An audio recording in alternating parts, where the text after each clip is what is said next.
everybody, good afternoon, welcome back to the stream. It's me, DIGI. We are back in Microsoft Flight Simulator 2024, and we are continuing the unofficially official world tour. We flew into San Fernando de Noronha, I want to say about a month ago, at least 3 weeks ago. And now we're going to reprise the tour with a flight into Rio.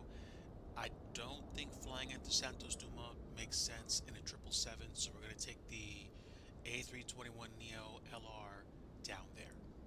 Let me just check my levels first to make sure that we're good.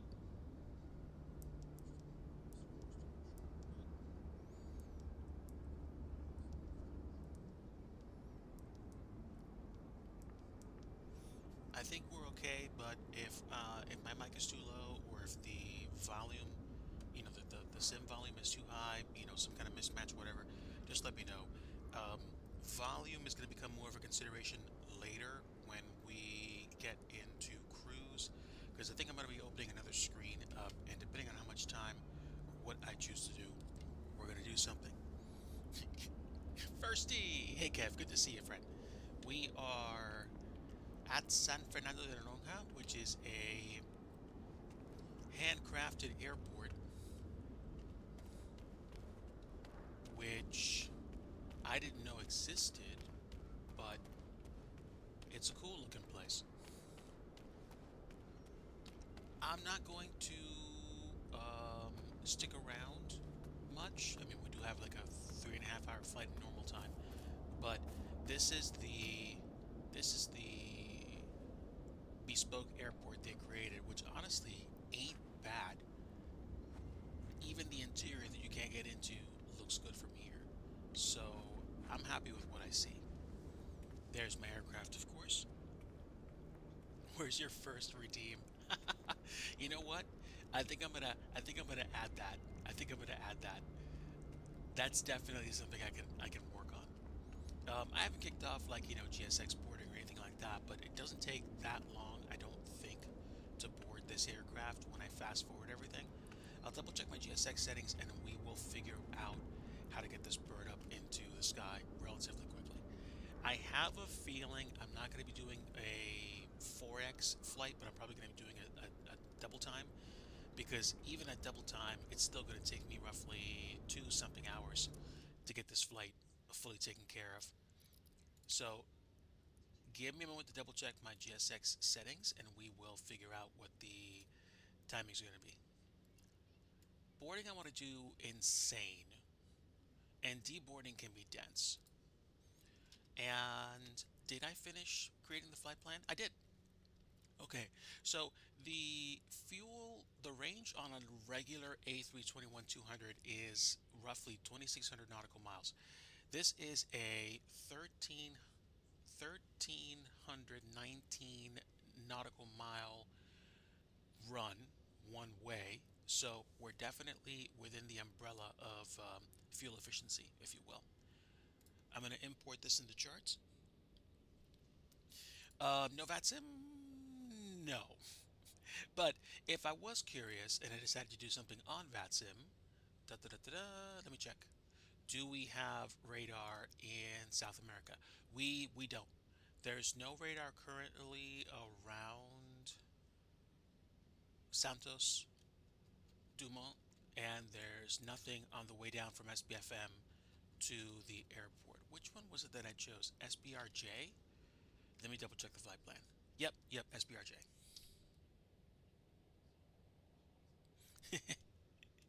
Well, thank you for asking. It's not that I'm totally opposed to VATSIP. I think there are going to be some streams in the future where I'm going to do it.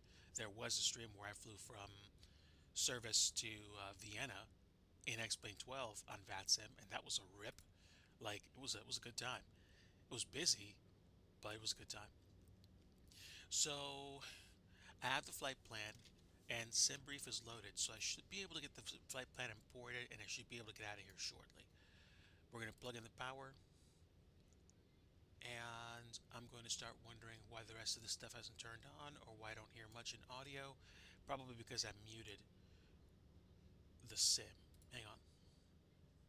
No? No?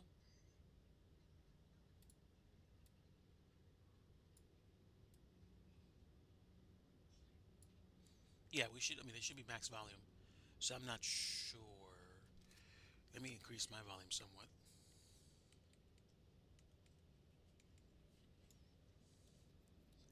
If external power is on,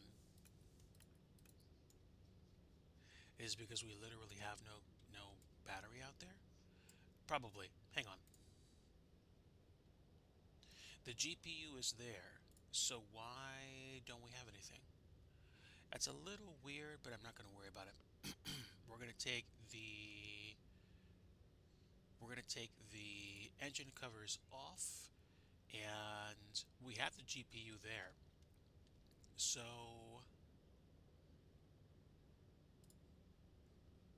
let me import the SimBrief flight plan. We should be good. Why don't you want to load? You are default aircraft, and I literally pushed in the battery switches. So is it because GSX is now required to give me a ground power truck? There we go. It needed to do that. Boom.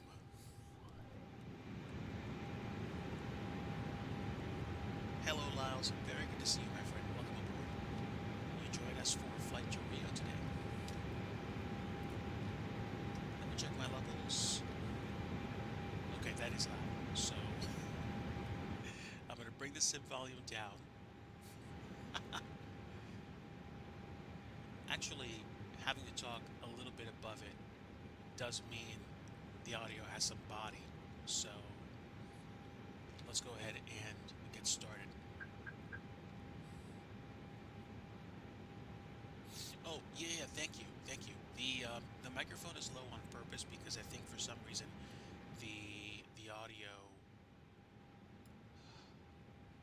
the pickup on the mic is more sensitive these days, and I don't know why.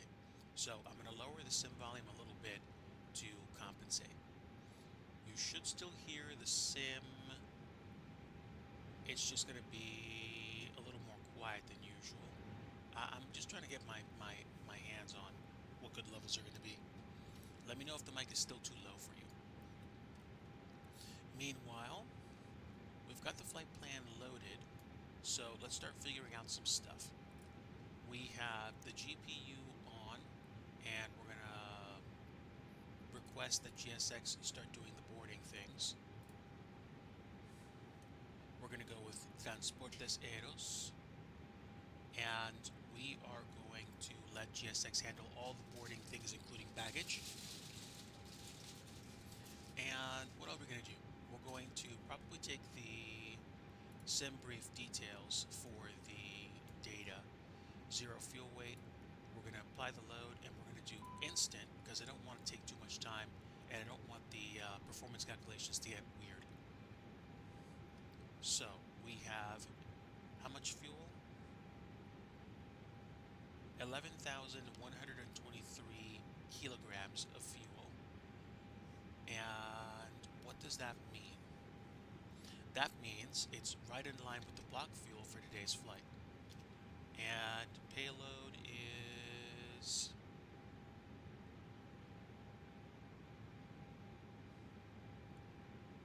I don't see it here, but we have the numbers. So let's keep going. Takeoff numbers. We're going to be taking off on runway 12.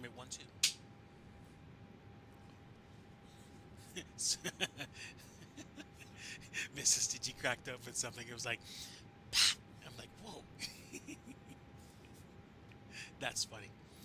Okay, so again, estimated weight. Got to go back to the other payload page. Live gross weight is 80,000, roughly 80,000 kilos. So 800042. No, not 800,000 DIGI. Come on. And flaps 1, unable to find safe performance data. So we have to change that. Still can't find safe data. Flaps 3. So we're not going to do what, whatever we do, we're going to um, have to get us pushed like beyond the limits of what we normally do, which is flying in unsafe parameters, unless we change the payload to get out of here. My guess is we're going to probably reduce passengers. Let's see what happens if we only take 200. Wait, hold on. Send brief numbers, please. Come on. Hello. There we go. 203. So what happens if we take 175 instead? If we apply that load, then what's going to happen is we're going to have 77,575 kilos. Let's see how that plays. 77575. Calculate. Flaps 3 is still unsafe. So we're going to have to be way lighter than even that. So, sorry, some of y'all are going to have to stay. We're going down to 125 and we'll work our way up from there.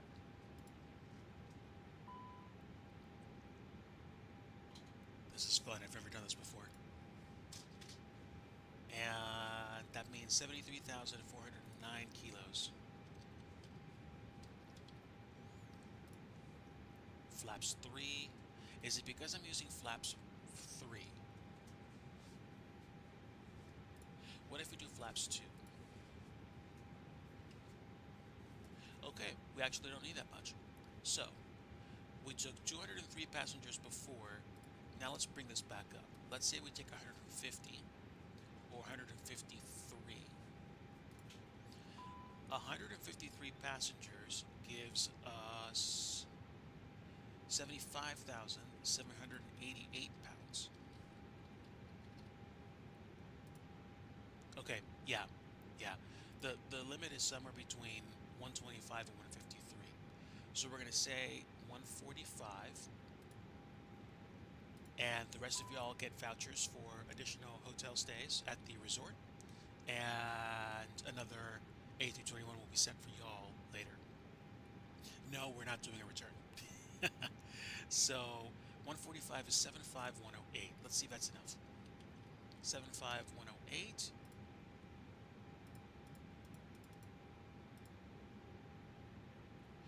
$75108 with flaps 1 is 124,128,141, and we chew through what appears to be roughly half of the runway. Okay. So 75108, we have the numbers. No flex, we're going full toga, and we're going to send this to the computer. So, there we go. All right.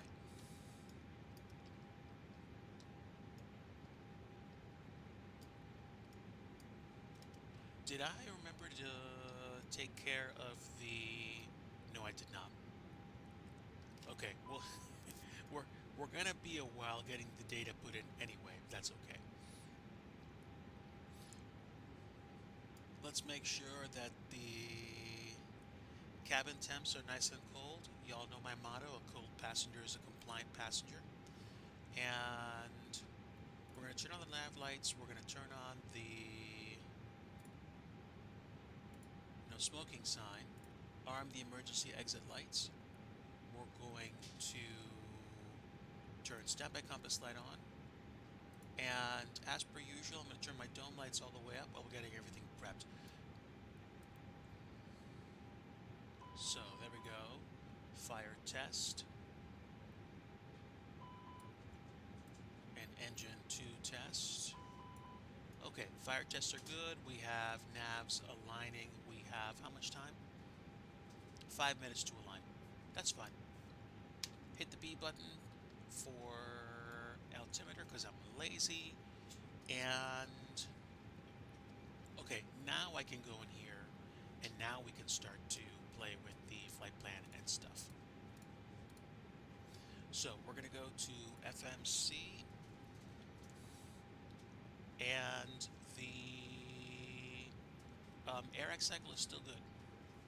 So let's go to init, request our flight, and we're going to punch in the numbers, the new numbers, which should be what?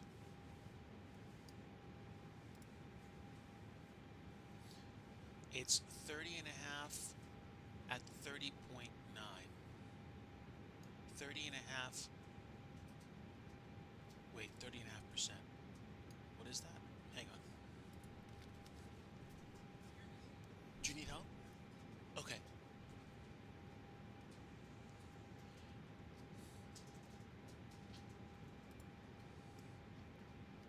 Data's been sent.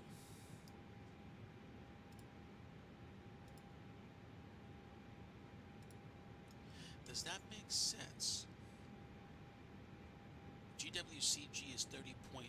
This says 30.5. Let's double check the numbers just to make sure that we're okay. 11.1, we're not going to have a lot of extra fuel. We're going to be going straight in. So it is what it is. I almost want to take a little bit extra fuel, but let me take a look at the flight plan. The briefing says that the block fuel is 11,123 kilograms. The trip actually takes 7.3 and change. We have 15 minutes of contingency, another 1.8 kilos of alternate, and another 1 kilo of final reserve. So really we have something like an extra 2,000 kilos, almost 2.5, maybe even 3,000 kilos of reserve. So I think we're actually okay. Okay, so let's go ahead and finish getting this thing planned. And I think we finished boarding. I think. I don't remember. Boarding's requested, but why aren't we doing anything? Is it because I need to actually get the stairs to come out?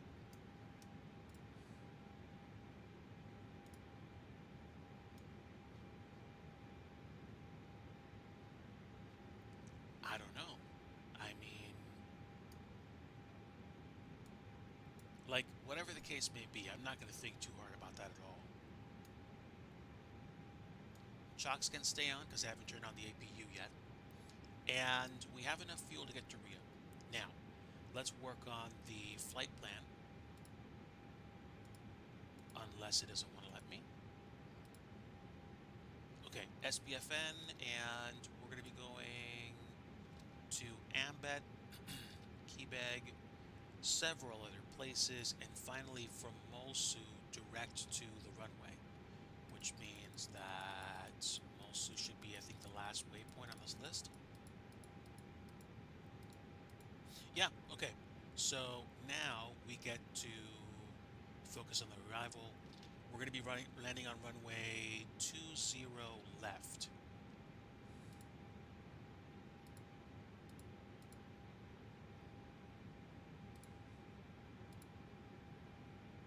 Okay, RNAV Yankee, Winona RNAV Zulu exists, and we're going to be coming in on no particular arrival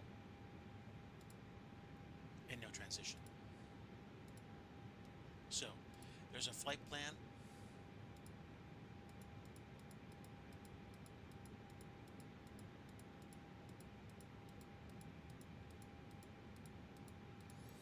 Molsu, and then we have a bunch of waypoints, which eventually take us to the runway. And that's it. If we have to go around, the go-around altitude, I think, is going to be 5,500 for the hold. Okay, GPS is aligned. And now we're going to go to performance. Takeoff data. Let's double check the takeoff numbers. 124, 128, 141. Set. And no flex. This is totally toga. And transition altitude here is probably going to be 5,000 feet. Let me see if there's anything in particular that we need to worry about.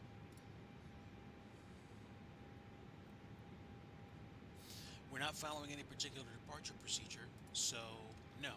We'll take 5,000 feet as a transition, and then we'll go standard from that point. When we arrive at Santos Dumont, we're going to take the RNAV Yankee. We're going to go add the final approach fix, and how do we even do this? Because the last waypoint is like 30 nautical miles from the airport.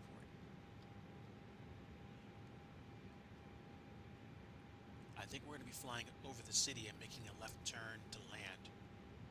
So I'm most likely going to be flying it by hand when we get to this point. So, okay. Takeoff performance has been entered. The flight plan's in place. I think we have all we need to get out of here. And since we're not flying a departure out of here, I just need to find my cruise altitude for today's flight.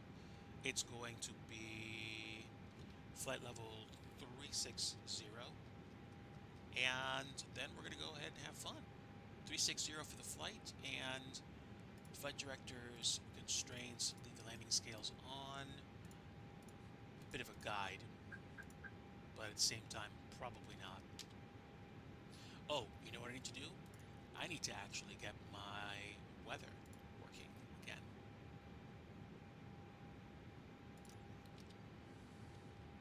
There we go. Now that's changed. The weather's been updated, so now I actually see some clouds. Speaking of weather, let's take a look at the weather for Santos Dumont. What is the weather? We have clouds few at 2,500. Temperature's 3.3. And the QNH is 1009. So, okay. Based on that, I think we should be okay to get out of here. Let's go ahead and finish our work.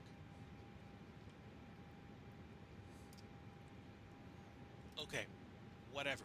I'm going to assume that everybody's done at this point, and if GSX is giving me problems, I'm just going to go ahead and reset it. So, I don't care. I'm going to pretend that everybody's fine. And we're going to close all. And while we're closing everything, I'm going to go ahead and turn on crew supply. Get nav and logo lights to position 2. Wing lights on. Beacon lights on. And we're going to turn the fuel pumps on. And get out of town. Book of Gaming, my friends. How are you today? Hope you're feeling better. Yahweh bless you and watch over you and your family in Jesus' name. Hope you're feeling okay right now. We are just about to get out of a tiny little airport east of Brazil, and we're going to fly into Rio today. I don't know if I'm going to be doing this flight real time because it takes about 3.5 hours to do, so I might accelerate it just like twice as fast so it doesn't take as long, but we're going to have a little bit of fun in cruise. Now, I haven't turned on the APU yet. I need to do that. Let's get the bleeds going, and the APU is going to be kicking on shortly. And I'm going to set, oh, this is a pretty good code. I think I'm fine. ATC will get TCAS mode set to TARA. It's set. And then altitude reporting on, standby mode auto.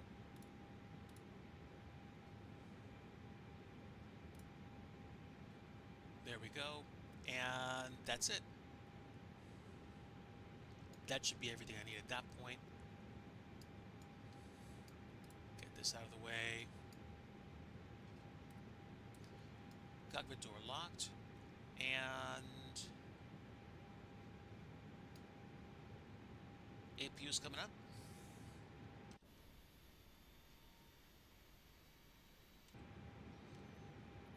And with the APU coming up, I think we can go ahead and request pushback.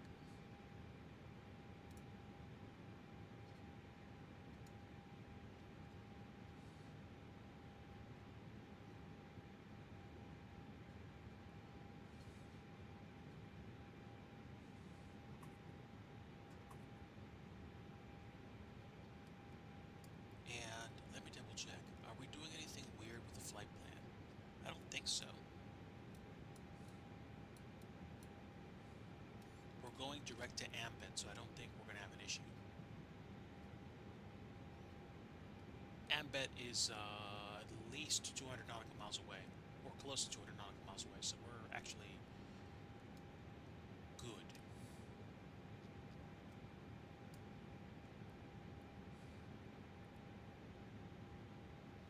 Yeah, there we go. We've got quite a bit of climbing to do. Is it just me, or is GSX not really functioning well? No, don't interrupt pushback.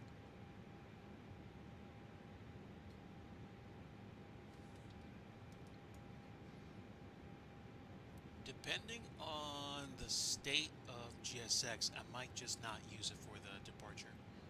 I'm going to make my decision in the next, like, 3 to 5 minutes. I haven't updated my GSX software in a little bit, but I didn't expect that to be a problem today.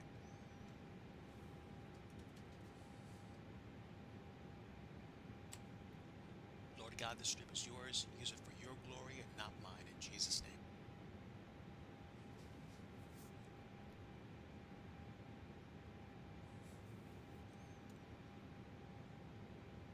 Okay, so put your thinking cap on, Digi. Why would that be a problem? Let's see.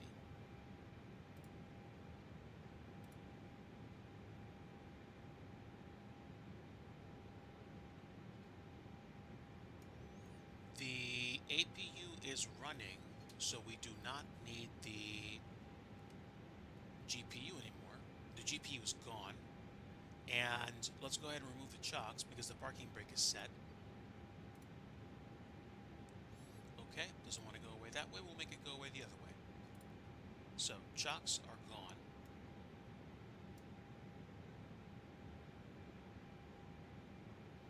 Yeah.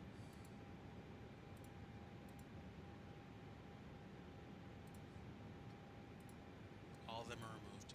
So, no chocks are on. We're using the APU bleed, and nobody's doing anything. So, I wonder why that's the case. I don't know. I don't know. GSX might be having a day. It's all right. We should be set to go, so I'm not sure what's going on. So I'm going to go ahead and push back manually, or since I have more than enough room to reposition myself, I will start this bird up by hand and get on out of here. So we're going to reset GSX and forget about it.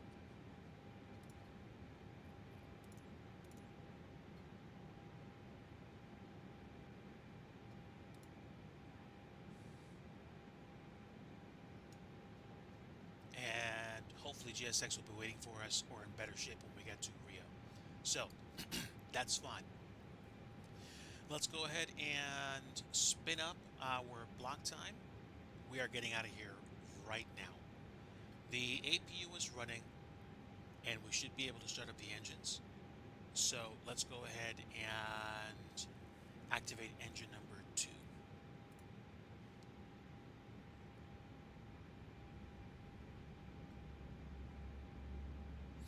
Bigger plane than last time.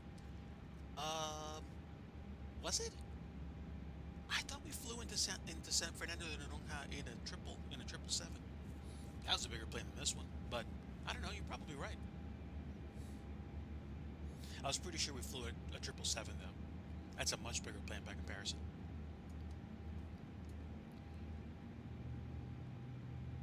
There we go. I hear the engines. And let me check the takeoff performance one more time. We have 0.2 up for this. And let's go ahead and add engine number 1 once we cross past 12. That's fine. Flaps 1 being set.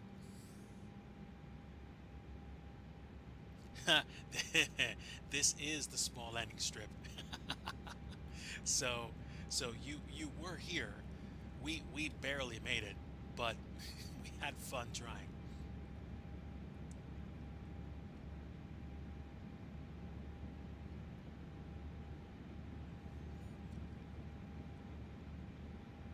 All right, engine 1 is firing up. Let's get the window seat set up.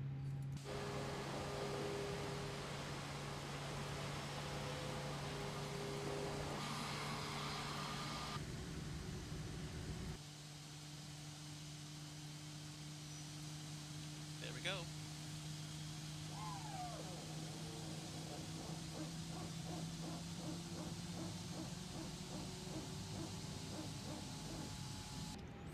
And no, those were not dogs barking in the cargo hold. That is I think, the hydraulic pressure stabilizing. So, let's check the flight controls. Full left is good. Let's try full right. Full forward. Full back. Full left rudder deflection. Full right rudder deflection. And ground spoiler deployment. Ground spoilers retracted. And you have to zoom in if you're going to use the mouse for this. And there we go. Now the ground spoilers are armed for departure. We'll get weather system on, and we're going to go for broadcasting all weather. And now I think we're okay.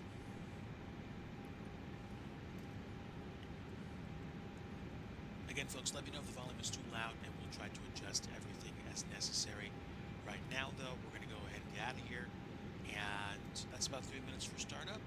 Let's go ahead and release the parking brake. I think it was right trigger X. And now we can give it a little bit of juice, and we can start figuring out which way to go.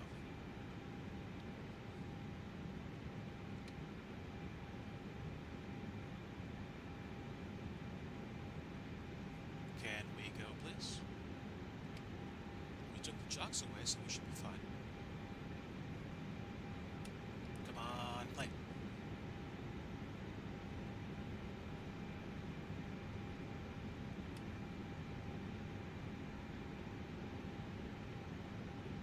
I'm just like squeezing the gas pedal just a little bit.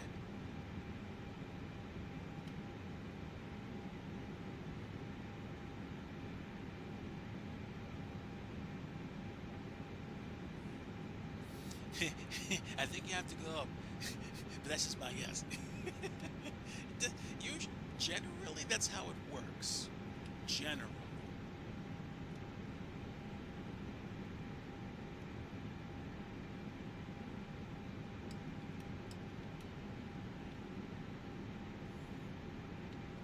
Hang on a moment.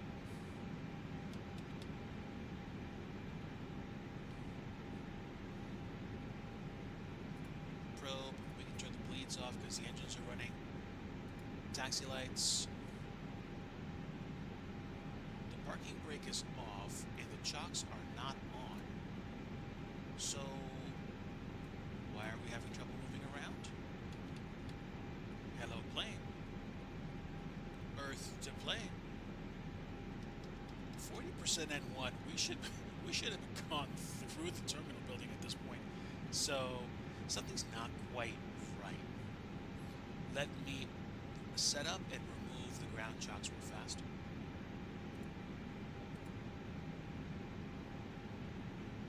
Nope. Yeah. Everything's removed. So, question. Why are we having a problem? Alright, stand by. I'm going to go ahead and see if I can actually push this.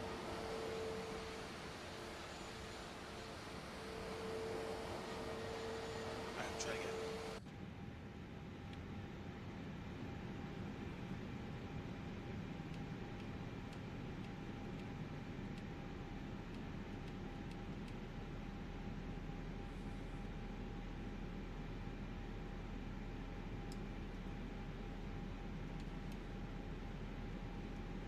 Any particular reason why we're not moving, plane?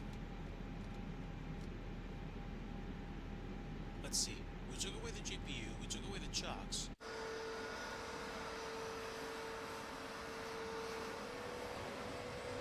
No doors are open. No, I don't see a problem here. No, we should be fine.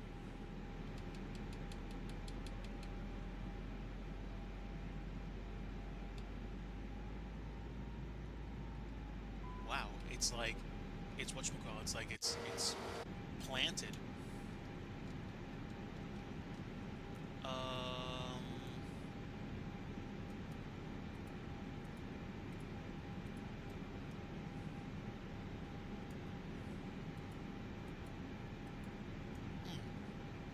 That's a little weird.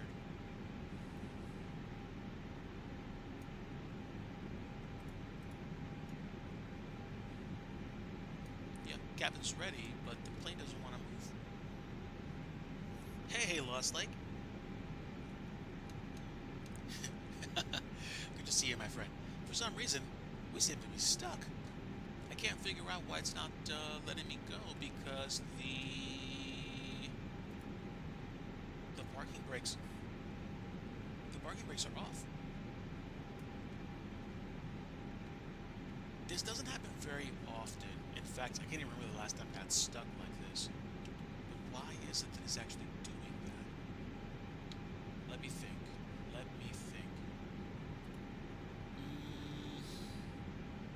Do I need to restart the sim? Are we actually paused? We're paused. Okay, great. Fantastic. My fault. Like I said, memes aplenty. So we were actually on active pause, which was probably why everything got messed up. Fantastic.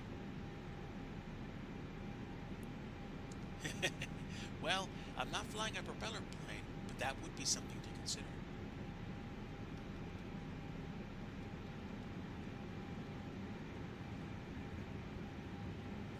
Did I check the headlight fluid? Man, I forgot to check the headlight fluid. I hope we make it. File that under things you never want to hear pilots say. So, okay, here's the problem. Active pause was on, so everything wasn't moving, which made me think GSX was fried, which it wasn't the case. But it's like you forget about stuff like that so quickly. All right, let's see. I think we're okay. Landing lights, nose lights set for takeoff. Strobes on. Yeah, auto brake max, signs on, cabin ready, spoilers armed, flaps takeoff. Takeoff config normal. Okay, we're good.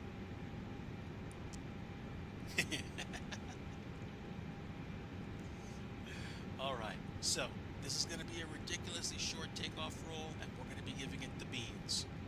And I'm going to go ahead and assume the airport authority has given me the ability to go off-road a little bit, because I want to use every single inch of runway. This is somewhere between 5,000 and 6,000 feet long, so we're going to need room, chat. Give me some room. Give me some room, please.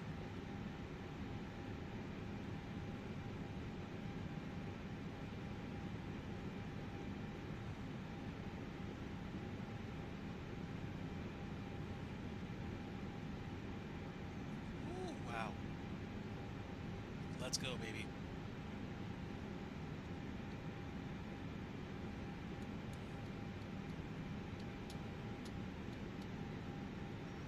Wonderful. DIGI short runway ops say we're going to go ahead and run the engines before we let them go. So, bring the engines up to about 50% and 1.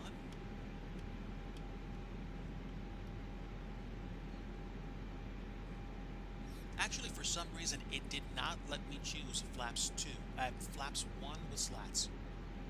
Don't know why it didn't want me to, but we could take flap 2. But we probably won't need it if the power to rate ratio is good. Full toga. Man set, SRS. Let's go.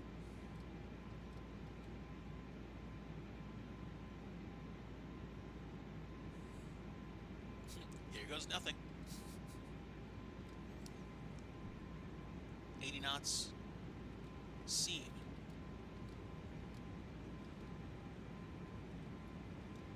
V1 and rotate.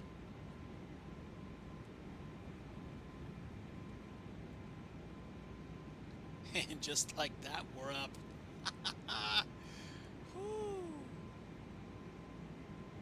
Positive rate. Gear up, please.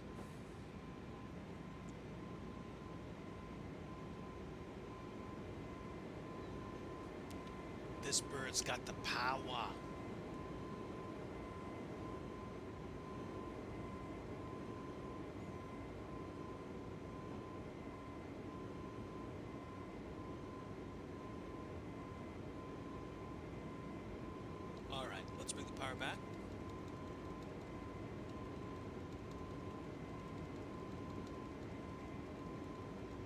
Slats up.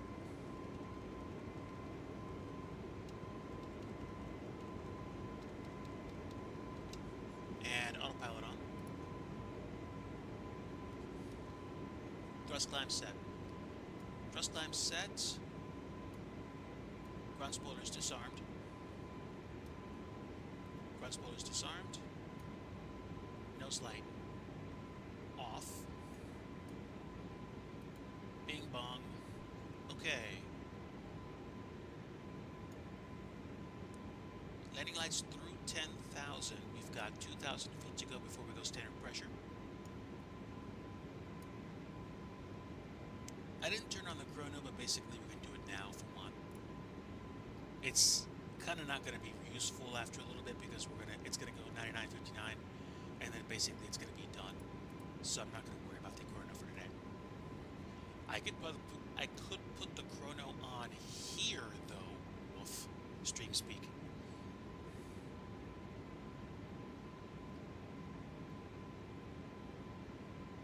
So just a couple minutes off for chrono time. 5,000 feet, we are now standard pressure. And there we go. Easy. Jet. Actually,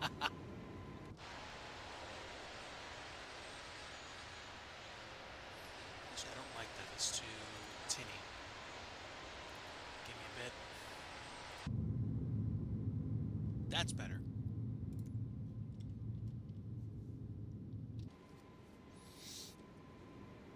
Okay, so we've pretty much got an unrestricted climb to 36,000 feet, and we're going to be, if we do this flight in real time, we're going to be busy, or not busy, but we're going to be flying in legit real time for the next roughly 3.5 hours, which might work if we have enough activities to keep ourselves occupied.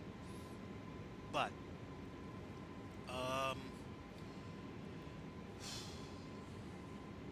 that's how it is, I guess. Let me take a sip of some somewhat cold coffee, which I like.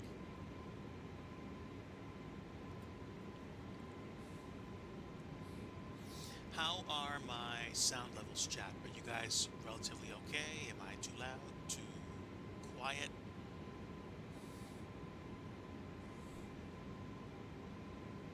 Excellent. Wonderful. Friends, appreciate having you all aboard. Let me put it to you this way. I've said this many times before. Let me say it for the first time for 2026. Having you along for the stream makes the stream incredible. I'm not even joking. Like, if none of you gave me a penny today, it wouldn't matter. Having you aboard makes it great. Now, if you feel inclined to do so, I won't turn down a subscription or a donation through my about section or anything like that. But having you along for the ride makes it great. So I'm trying to remember. I believe I did a stream just after or just around the new year. So I think I already streamed for 2026 to start. Or I think I did. Had my first full week, got back to work, more or less full week because I took a little bit of time off. And, got back into the flow and I started doing, regular work things. And I'm trying to figure out a good direction. Like, I'm not trying to do the cliche standard kind of like, oh, New Year's resolutions, I want to lose 10 pounds. I need to lose way more than 10 pounds, Chad. But, I don't want to do that. I want to get intentional about what it is that I'm trying to accomplish. So, over the last several weeks, but definitely over the last week, I've been trying to really nail down some things that I'm trying to do or accomplish. So I'm trying to figure out how to learn new things, how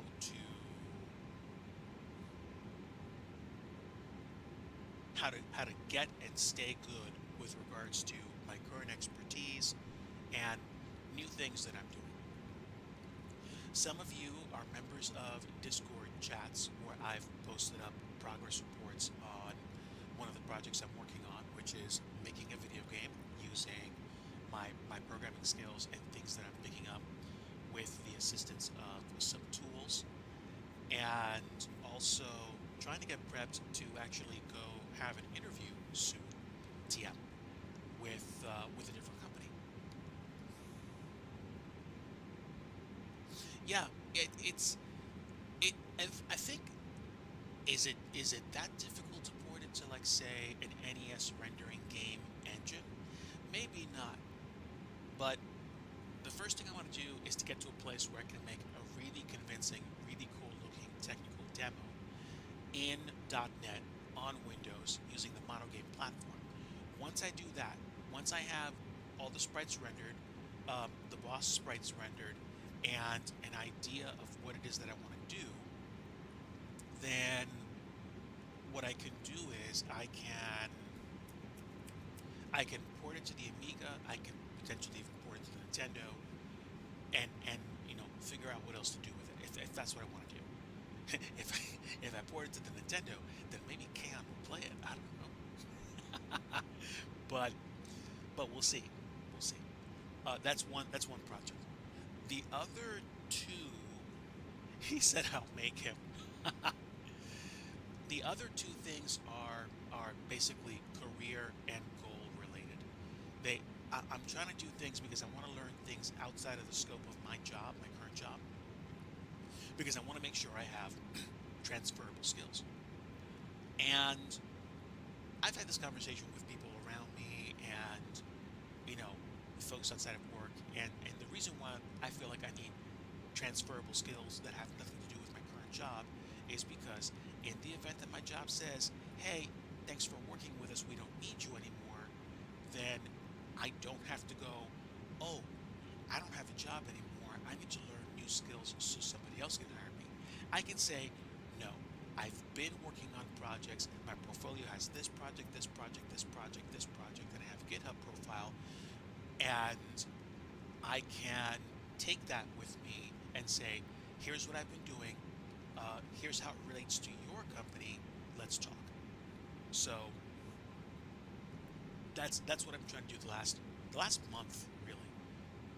And I'm doing that for a couple of reasons, and I've said this before in other chats, but basically, straight for me, the reason why I'm doing that is because when you get to a place with anywhere you're at, whether it's a company you work for or a place you live at, where the status quo changes and you notice it, then you have to take stock of what's going on and decide, okay, am I gonna just roll with this for a while, see how it works out, or now that I've been at a company, for example, for say 10 years, and I know that the status quo is going to stay the status quo forever because people that make it the status quo have decided that's what's going to happen, is that what I want? And if it's not going to change and you don't want that, then basically the point is, okay, I think it's time to do something different, which is where I am. So the other career related projects are things that I'm keeping, set up to work on, so that I can use them as tools when I communicate with companies that I interview with. Otherwise, I think, I'm going to stay focused on the game project when I have the time. And it's become a point of attention because I like working on sprites a little bit. All I'm doing right now, I'm not a sprite artist. All I'm doing right now is tracing old sprites from other games. This game is not going to be sold. This is just a passion project, something that I'm doing to motivate myself to be a programmer and stay a programmer. I was a little bit crispy at the end of 2025. I was just like, I don't know. And then I decided to actually do this project for fun, and it turned out to be something really, really cool. And essentially,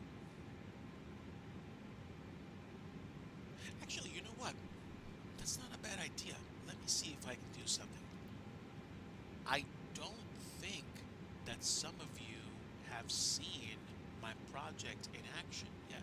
And this is just for funsies, but let me go find my game and see if I can actually open it up. I should be able to.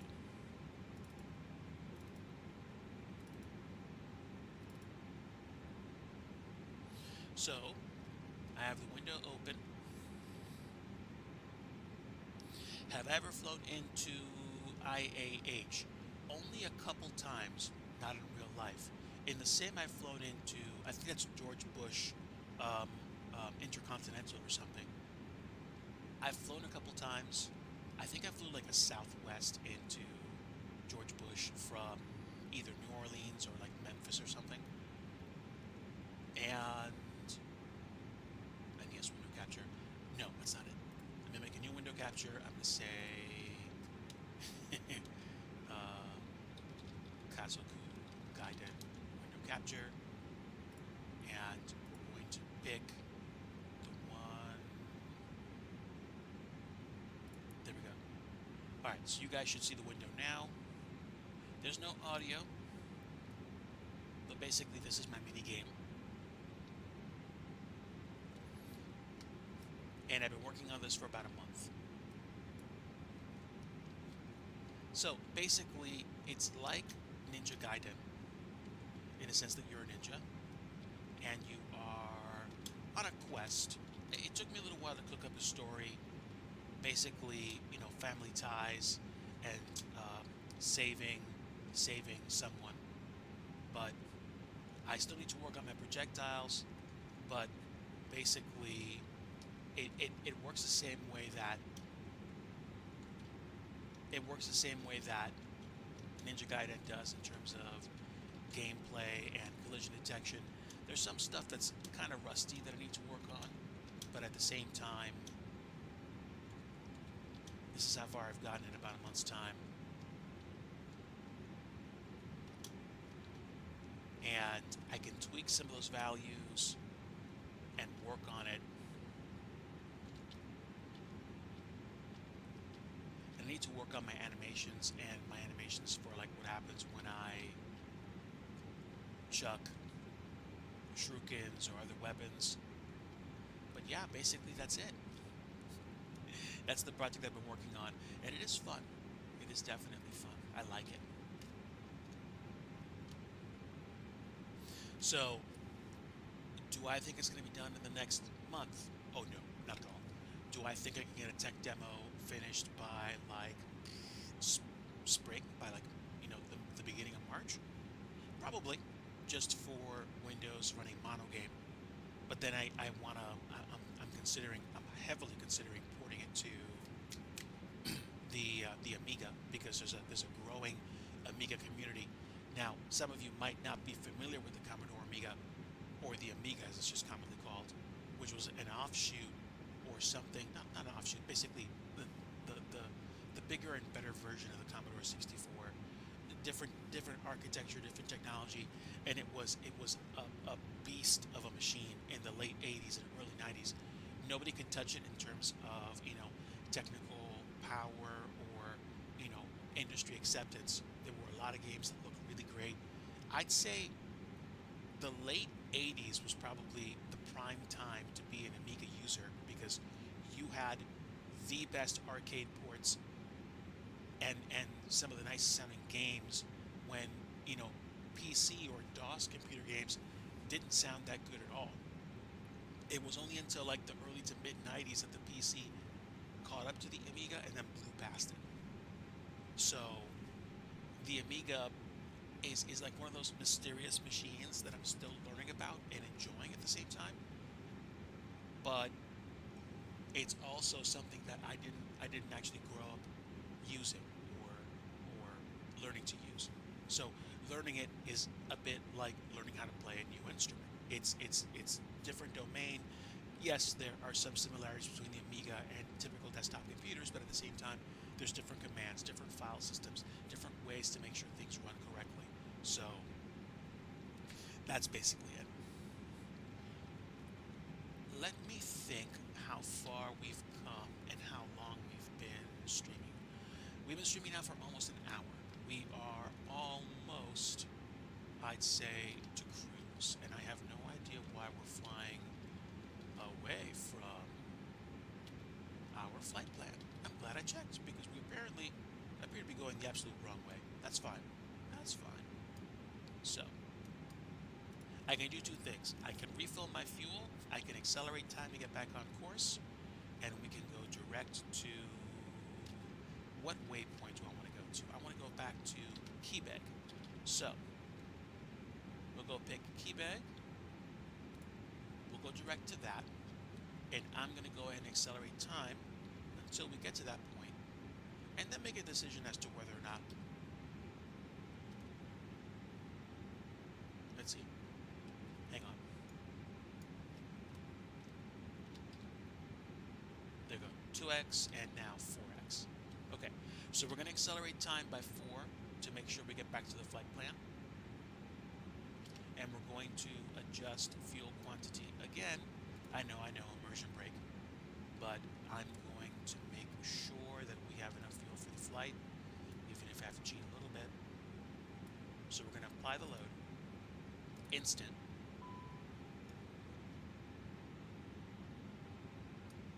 And there we go. So that will probably take care of the discrepancy. And we're going to finish climbing to cruise. But that's fine. This is why I check on the progress of flights, so we don't wind up losing a lot of time. I mean, we might have flown to Africa if I assumed that the autopilot would have latched on to the first waypoint, which I'm kind of disappointed that it didn't. But that's neither here nor there. We're good. Let me sip the rest of my coffee because clearly I need it.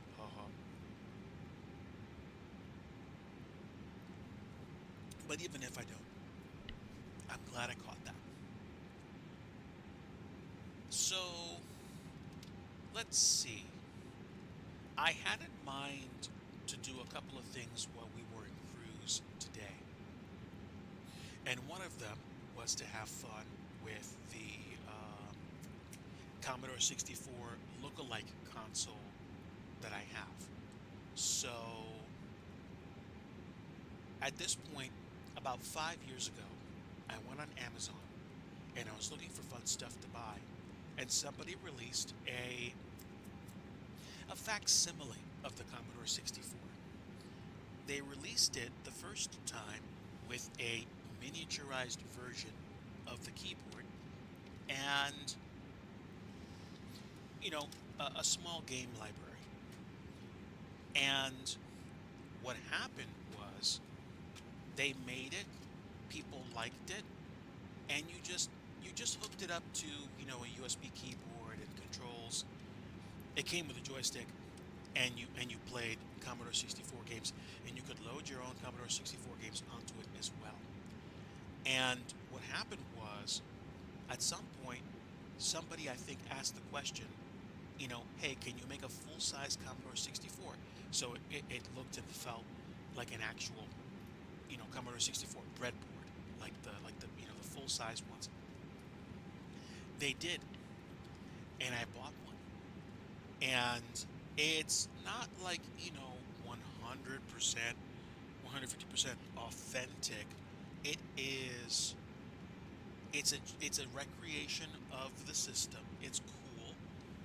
It's not the actual, you know, full-on thing, but it was about as close as anyone got in 2021 to actually having a real Commodore 64 that had like modern connections that you could directly plug into an HDMI port on your HDTV. And I have it. And it shipped with a joystick. And then I got like a second joystick so that Mrs. Digi and I could play. And the joystick that I got sounds like this.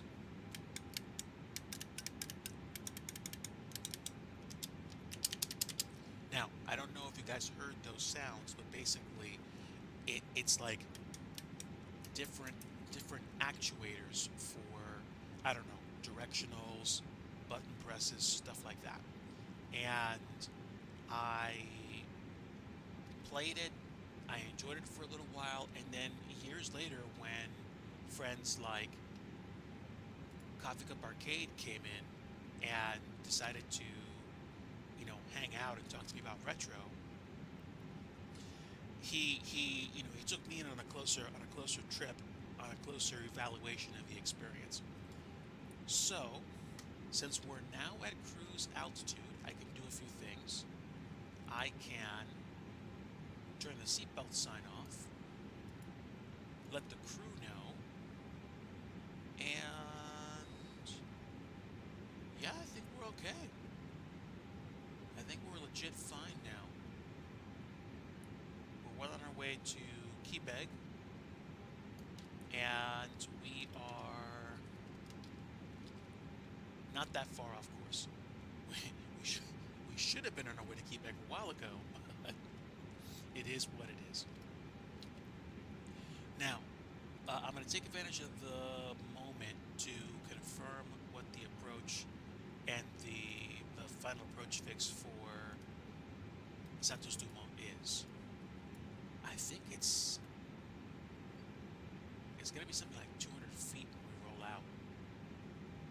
So 906, no, 906 is 200 feet. So the runway is 10 feet above sea level. And yeah, we're going to land in the bay. So when we come in on Romeo Juliet 132, we're going to be at 2,200 feet.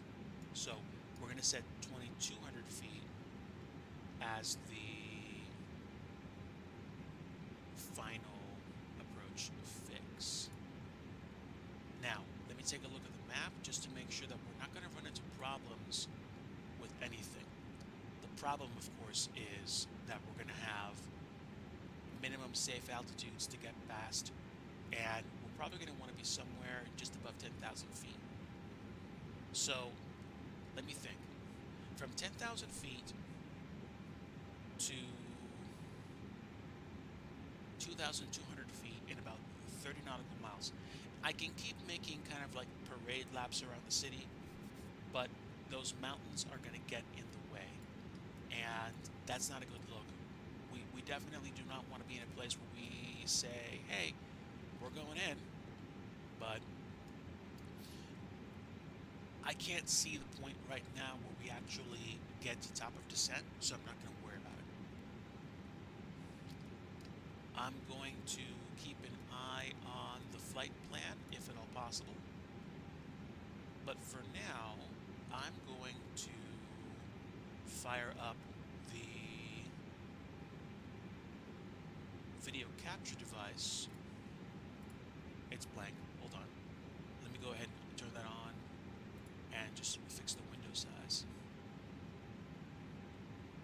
Can I? Yes, I can. Good. So, let me do this. This is actually pretty good.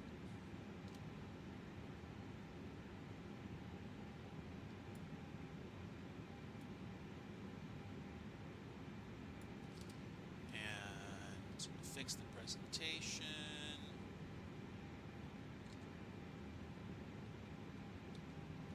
Okay, so there we go. That's a big enough window, I think.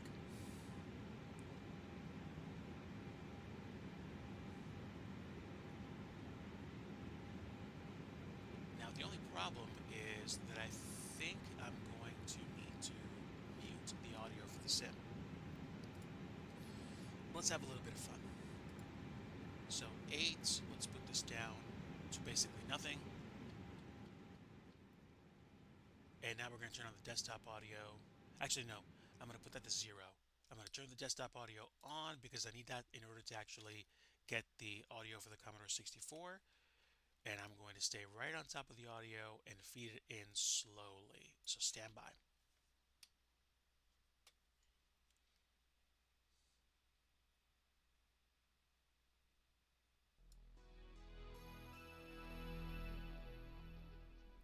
Okay.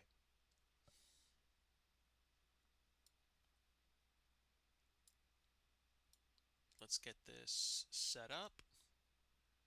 I think 35 should probably be fine. Let's do a little bit of testing. Okay, the bloops are loud.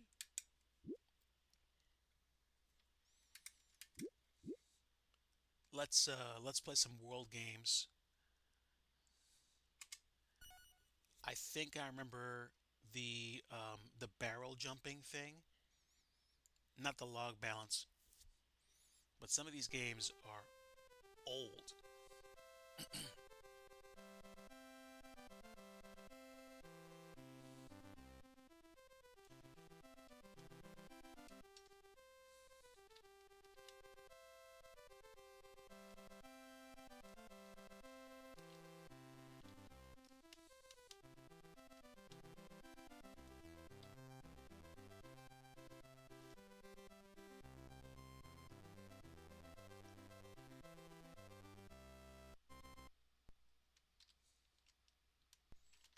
Okay, just fixed my time acceleration back to 2x, and now we're going to try practicing an event.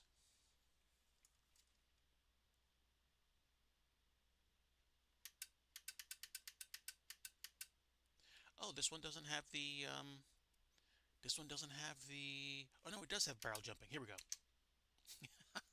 This could get really loud.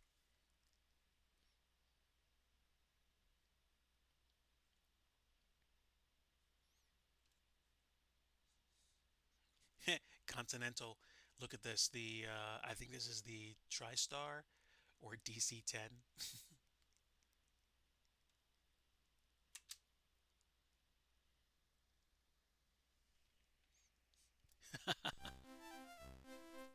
Oh my word.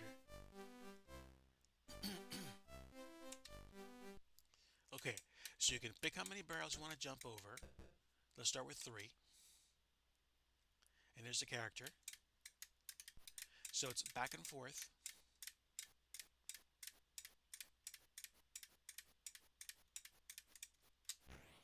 Whoopsies. I jumped too late. Let's try this again.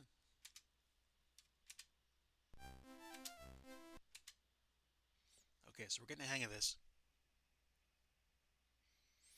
Oh, so Houston was a hub. Nice.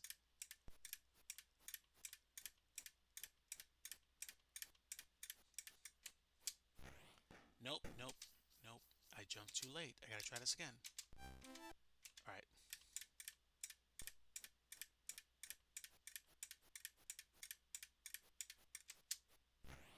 There we go.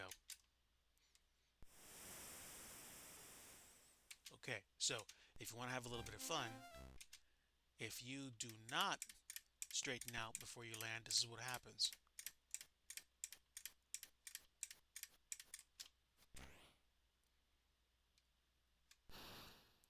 You fall through the ice. No bueno.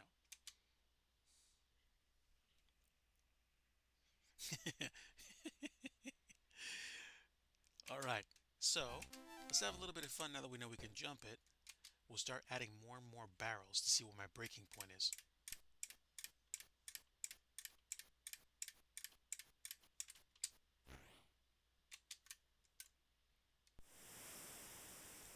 Four is cleared. Can we do 5, chat? Let's go for 5. 5 barrels.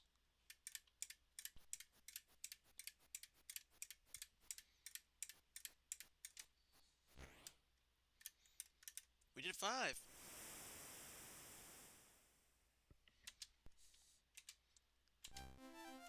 All right, 6.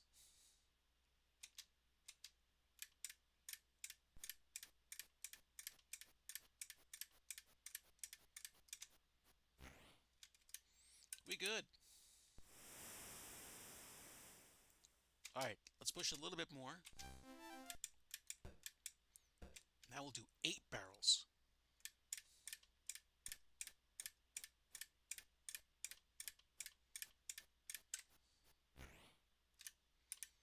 Yay!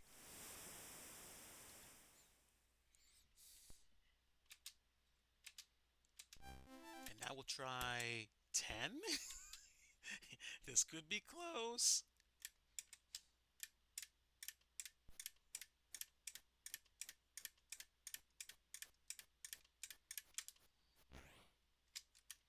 Ooh, just cleared it. Okay, I'm going to quit in a high note. 10 barrels cleared and landed safely. We're good.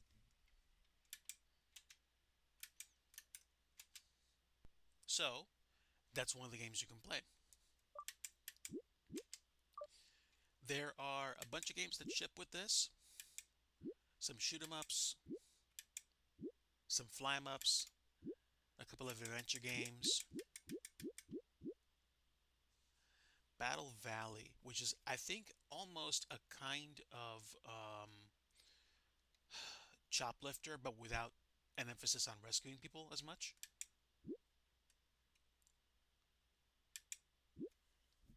I grew up playing Boulder Dash, so this one's kind of like a classic for me.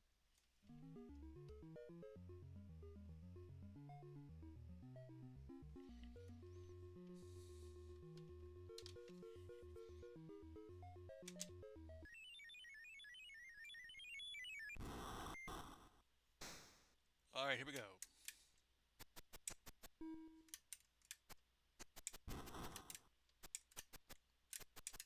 How about them graphics, huh?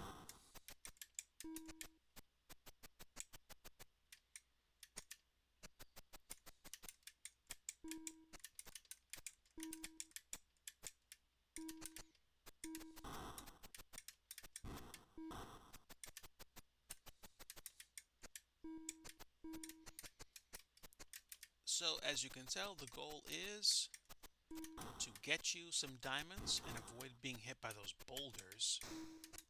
And that flashy thingy means that we have now achieved game or level change status, which means we can go to the exit, but I usually like to go for the rest of the diamonds. And you don't want those boulders to fall on you because if they do, you go kablooey.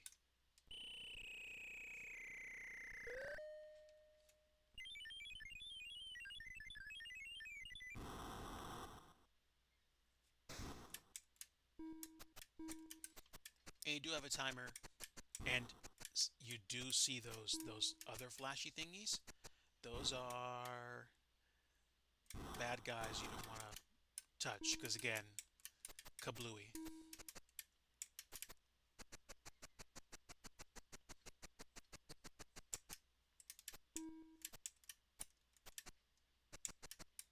There's nothing here.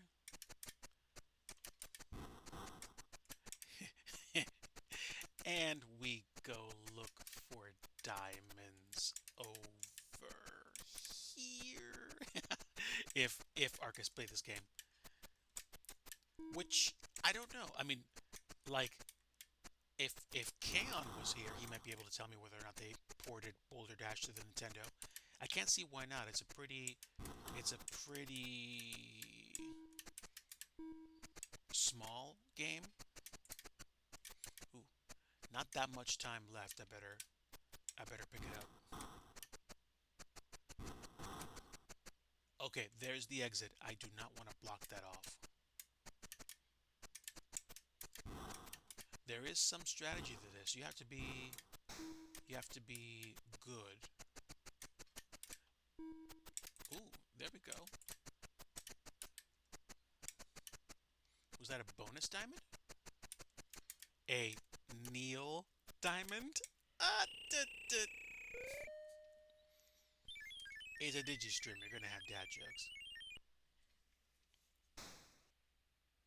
It was on the NES. Nice. Okay, we'll save a state here.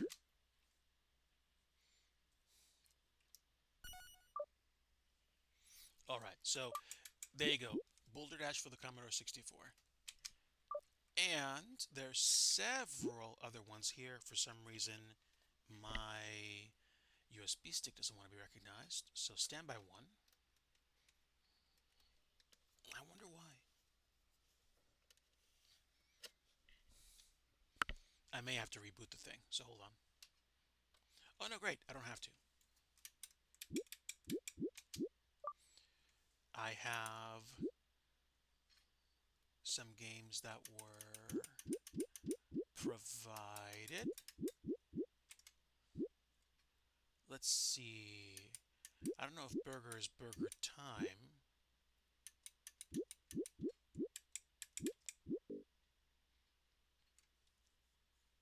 No, hold on. Let's go to the collection. Carts. Let's go play some Centipede.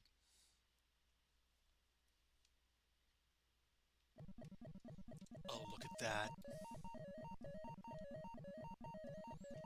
Who was Neil Diamond? Kappa. Silly.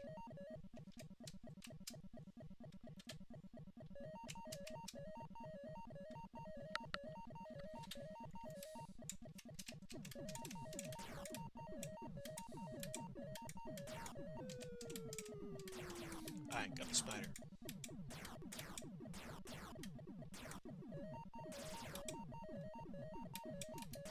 Oop. I got grabbed by the centipede. Ooh, I got grabbed by the spider. Ouch.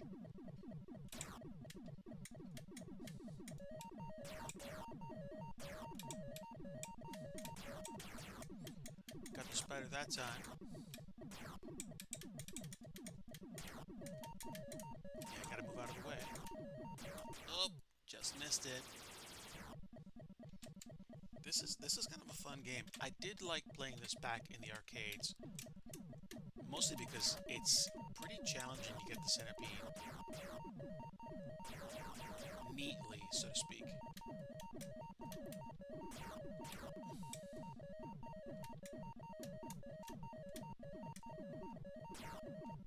Oh, missed it.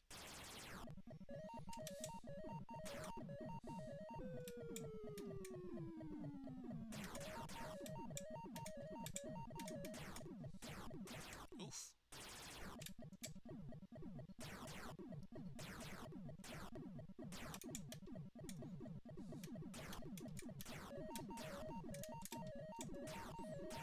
Not a good place to be. Oh, man. Busted. Great game to play, but it does pose a challenge. Frogger, on the other hand.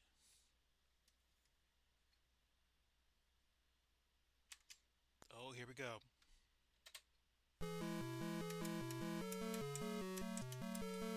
Why doesn't it work with the joystick? That sucks. I guess some of these aren't configured.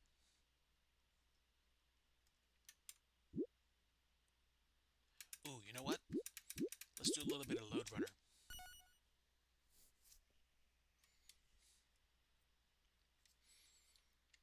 Just double checking my progress. Let's see, we are about a third of the way to Rio right now. I'm going about double speed here.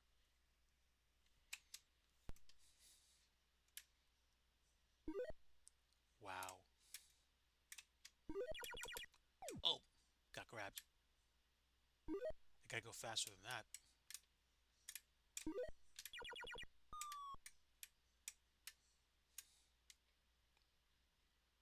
Okay, come on. Come on. Oh. I ran out of time.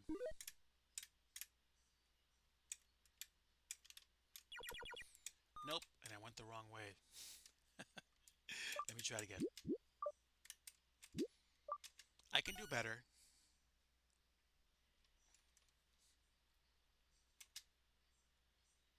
See, I mean, these are the games that like I grew up playing.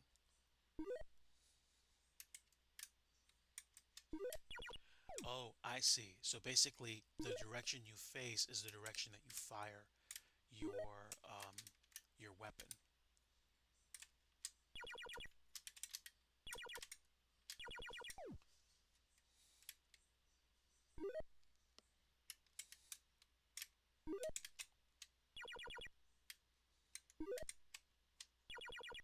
There we go.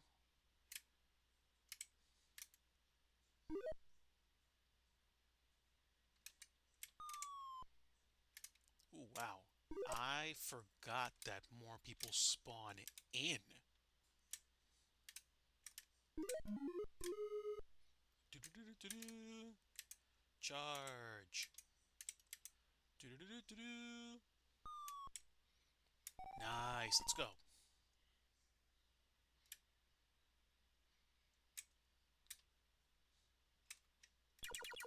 And I say this with like a little bit of nostalgia, but I mean, back in the day, this kind of technology was, considered peak. And sheesh, what you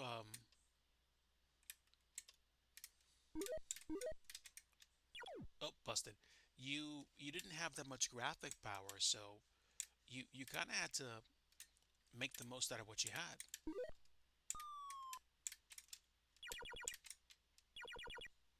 Excuse me, coming through.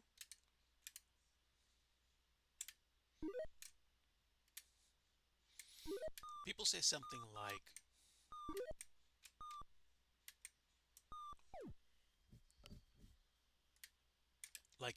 the graphics of today are like amazing and you can get really realistic, but there's something simple and truly enjoyable about playing a game like this.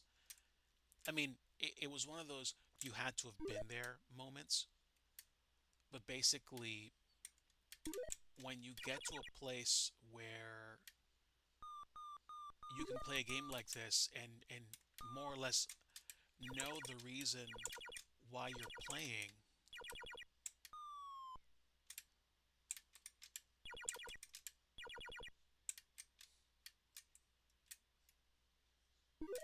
then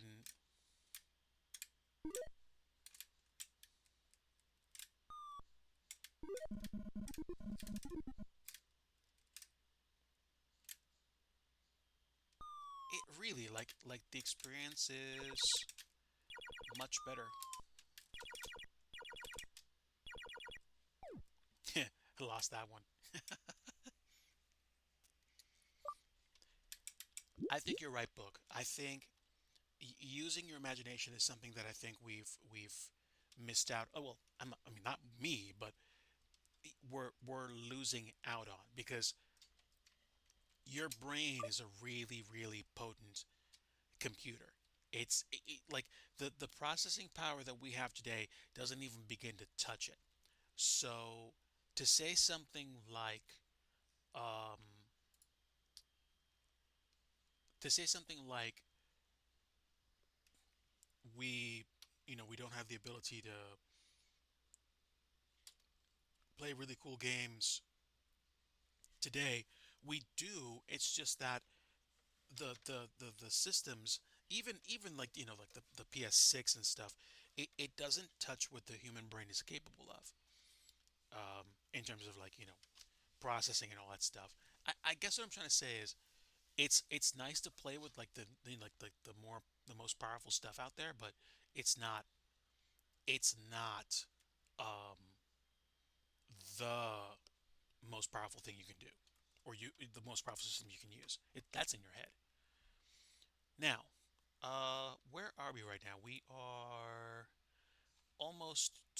we just passed Medit, and we are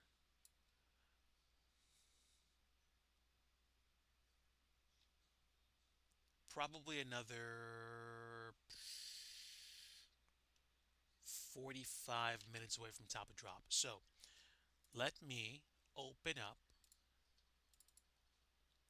another bit of retro gaming, and I think I'm going to play some Nintendo games while we get closer and closer to RIO. So let's start messing around. Ha ha ha ha. And is that window available? Yes, it is. There it is. There it is. And we're going to keep the display 4:3 just to have fun with it as it was intended. So, WSD keys, I have my other buttons mapped for turbo. I was playing Dragon Spirit. You know what? Since Book is here, Let's have a little bit of fun with turtles. All right. So, you know what? I'm even going to try to do this from scratch.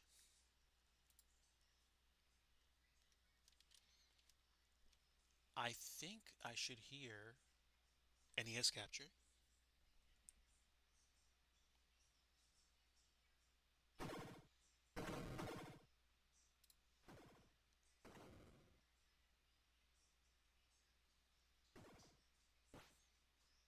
Okay, so for some reason I disabled desktop audio and it's not capturing. Let me capture that.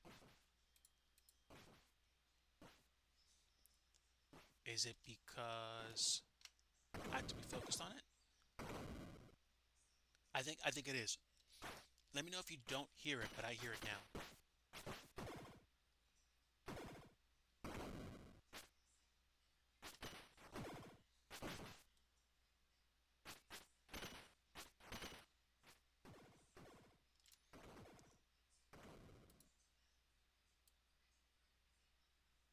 I'm going to bring the audio up a little bit more.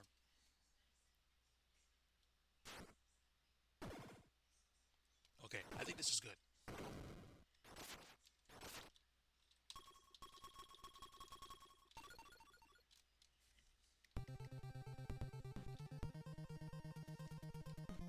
And let's pick Raph.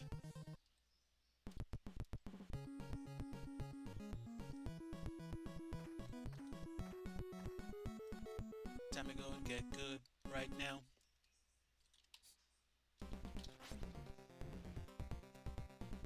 All right, team keyboard, let's go. I'm not even going for any records. I'm not pretending I am. I'm just gonna try to enjoy this.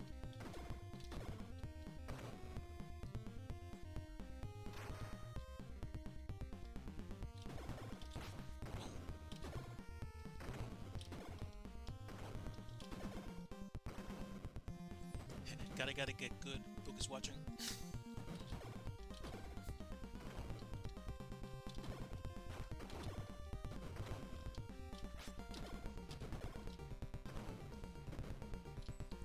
So tell me again.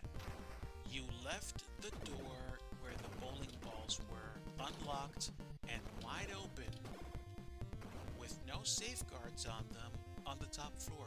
Yeah, boss. Did you think it was possible the bowling balls might roll down the stairs? I don't know, boss. He said, what's this game? Oh, you silly man. You know what it is.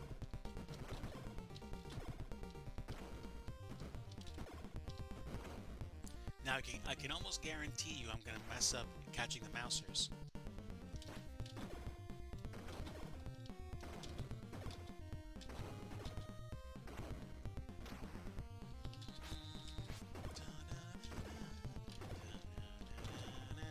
Gotta get good.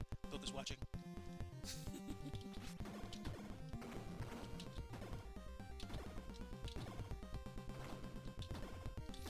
I'm surprised it didn't doot doot when I was going down the hallway.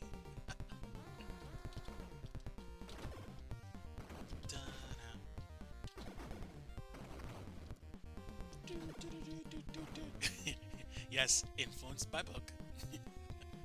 Alright, now let's see if I can actually get this to work. Nope, I missed them all.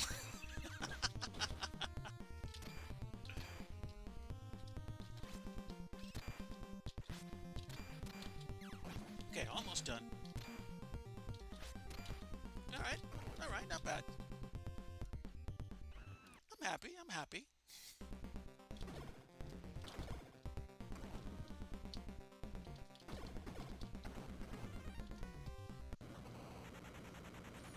I don't know. Let's see if we can go for the stun lock on Bebop. Nope. I eventually get the stun lock down.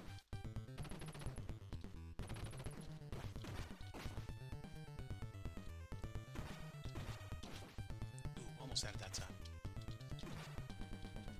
Alright, hold on. There we go.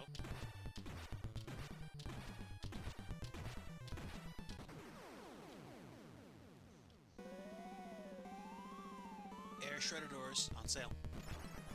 Just saying. Do not resist us. Return to sender on that sewer grate.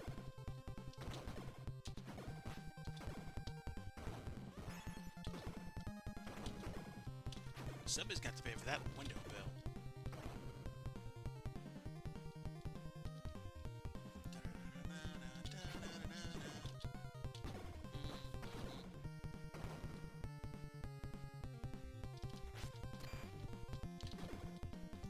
Follow me at twitch.tv/airshredders on sale.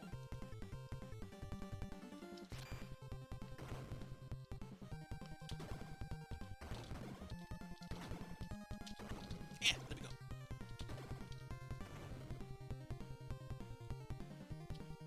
It's like, I don't know you, man. Why you hugging? Oof.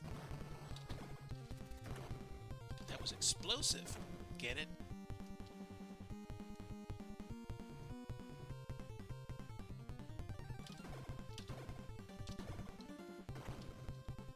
Come on, you can come down. Thank you for making my job easier.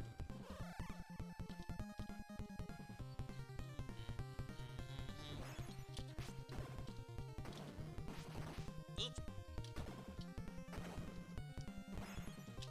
Let's not do that anymore, okay?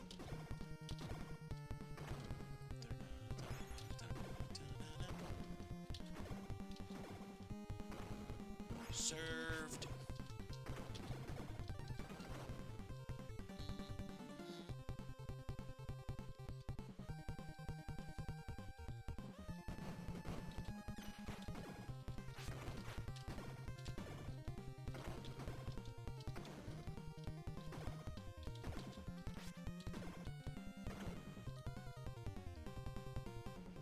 Yellow, how you doing?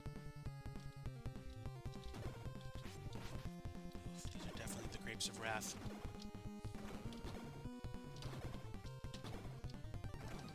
Where my English majors at?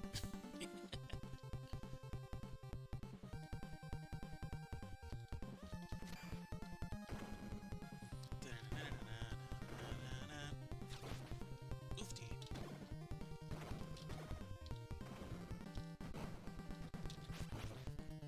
Almost.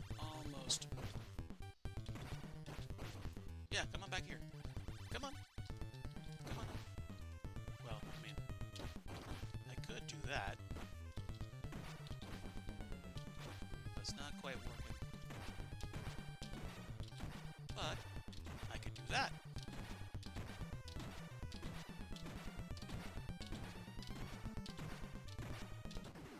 Okay, so sloppy stun lock. Well, we got the stun lock.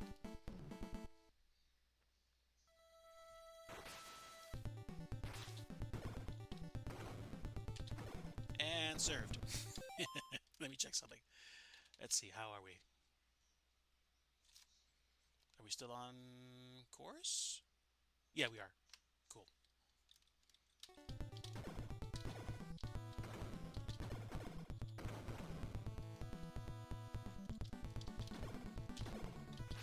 Stop.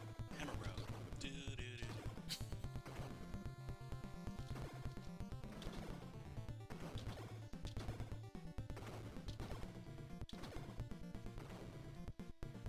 Alright, time for the Tootsie Roll Mousers. 1 and 2.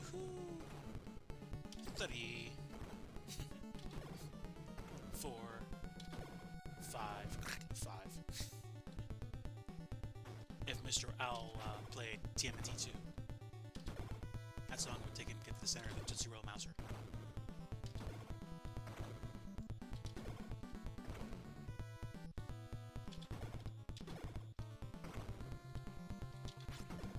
Sheesh, order in the court for real.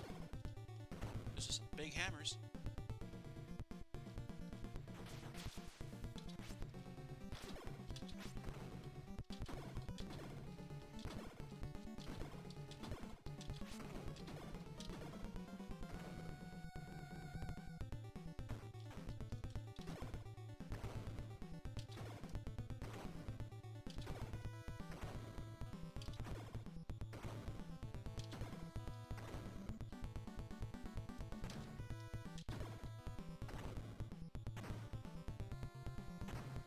my door open and close like that in the morning,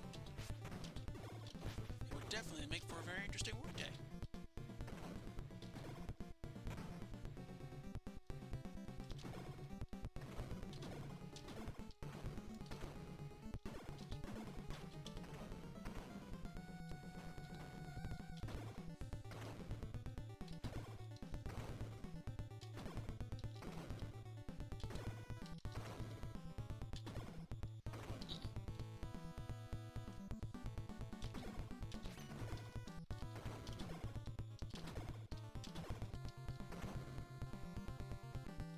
Alright, let's see.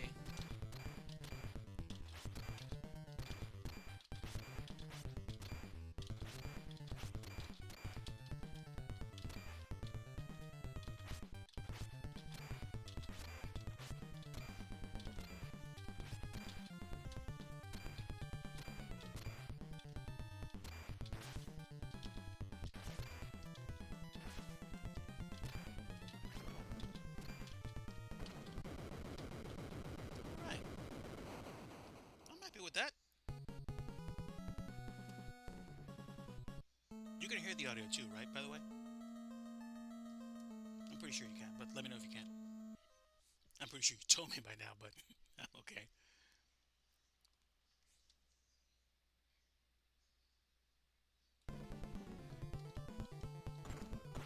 Ow.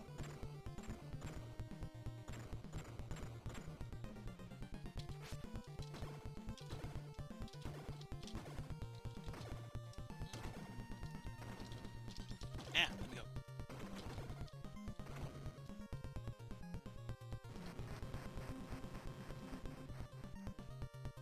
Talk about a snow removal system. Frozen pizza? No thanks, I like mine warm.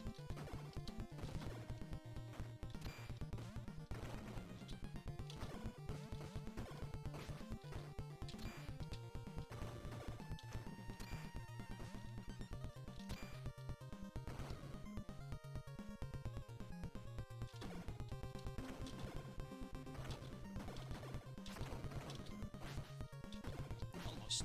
Almost. Just? No.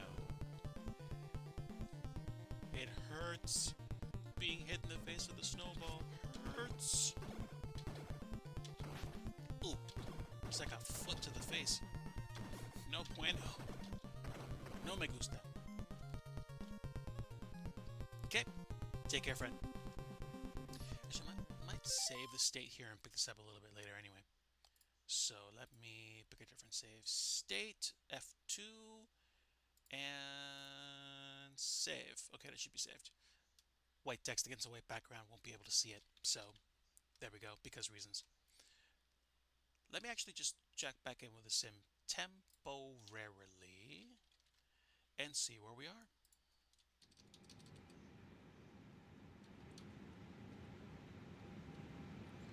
What is this level at? It's 14. Oh, that's weird.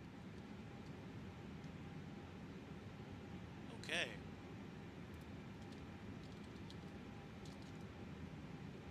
Alright, so we are feet wet right now. You can't really see anything.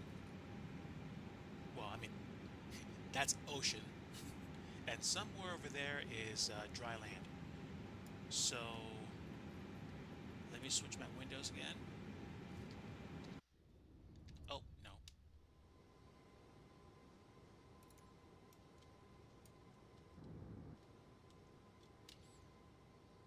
That's weird. The audio kind of changed.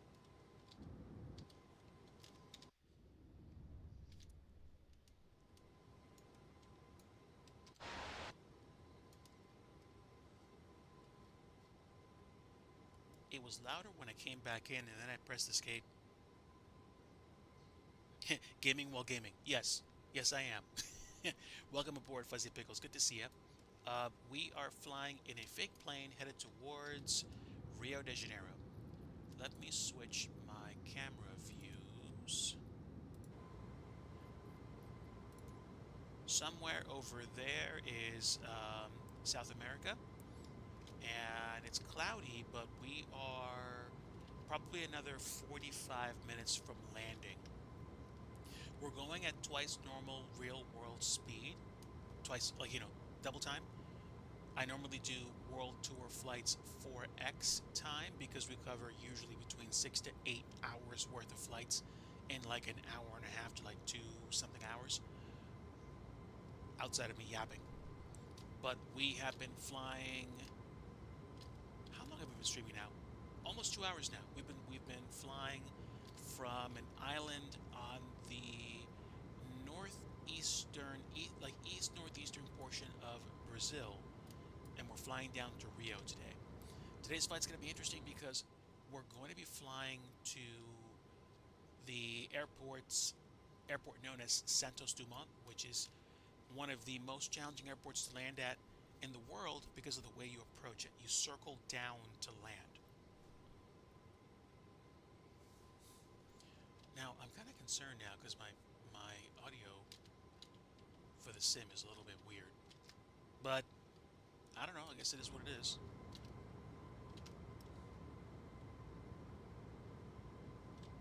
Yeah, I've been playing a few games. I did. I played a little bit of Nintendo. I was playing with the Commodore 64 that I have. It's not an authentic Commodore 64. It's like a remake that somebody made five years ago.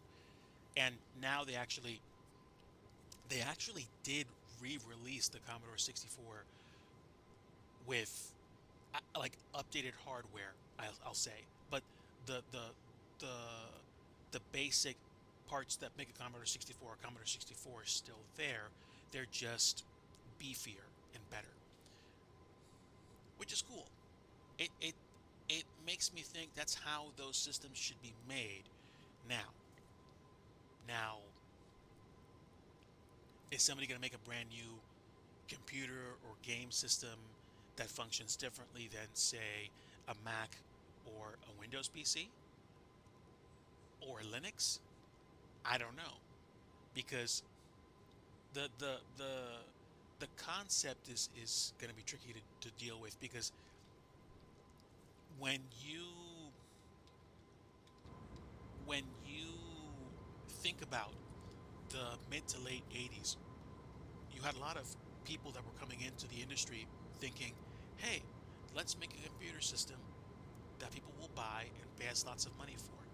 So you had, Apple, uh, IBM, you had Tandy, you had Commodore, you had, the MSX PC, the Amstrad CPC, the Acorn, the sheesh, what, like so many other systems that were contending for the title of the computer in your house. So there were a lot of people that were trying to market themselves as either the computer to have or the computer to beat, or basically, the computer that we want to see in your living room. So, the Commodore 64 thing that I have is basically an emulator, but instead of it just being software that you run on your computer, I have a full-size Commodore keyboard with fairly accurately emulated buttons, and basically, you have the function keys, you have the regular keys, and you can do the things you usually can do with a Commodore 64. Now, the Commodore 64 Ultra dropped recently. Like that's full on hardware, legit circuitry replication of the actual system. So that's not emulated. That's the actual computer. And I think it's called the Commodore 64 Ultimate. So that's actually out. But I'm just thinking about old computers. There was the BBC Micro, the Sinclair ZX81, the Dragon 32, the Commodore 64, the Vectrex, the MSX, the Acorn Electron, the CPC, the Amiga, the Atari ST, the Atari ST, the Atari 800. Um, there were a lot of computers that came out, and it was it was such a time to figure out what system you wanted or what games you were going to play. And I think about that, and it makes me smile because of the fact that hey, we had there was so much choice, but at the same time, of course, you get to a point where choice begins to become um, a problem because you have to pick between one system versus another. Now, what eventually happened was that systems started to die off. Like, you know, we don't see games released like people aren't manufacturing Atari ST computers anymore. At least they're not manufacturing them and advertising them, and you're not seeing ads on like YouTube or like cable TV.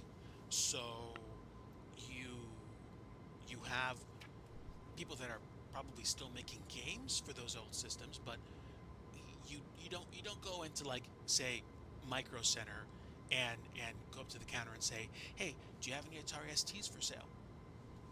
The person at the other end on the other end of the desk might not even know what you're talking about. So the Commodore 64 Ultimate now is available for order, but it might not be sold at Micro Center. You probably have to go through the company itself to get a copy. But we live in some interesting times, I'll tell you that much.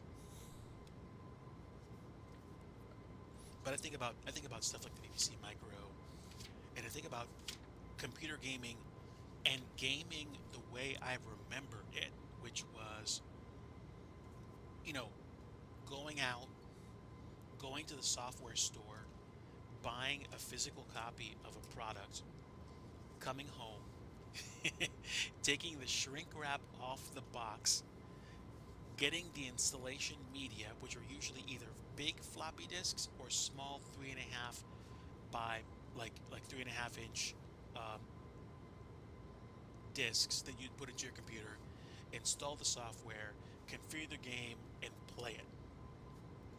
There was so much more between you and the game experience that buying the system was part of the game experience. Buying the game, excuse me, was part of the game experience. Let me check something. Let me check something right now. Let's see. That's 50. So one, two, three, four, five, six. So from where I am right now, we've just gone feet dry again, which means that we have. Yeah, the sound's really weird in here. I don't know. This is strange. Stand by. Um. Oh, never mind. I can't do that.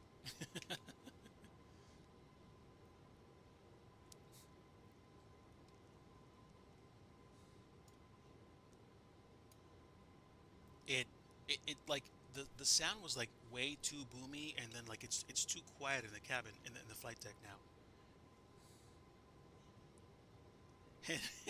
Now it's a click and a download. Exactly. Um, now you don't have that much to deal with in terms of actually getting the game. Is that a bad thing? No, it's not a bad thing.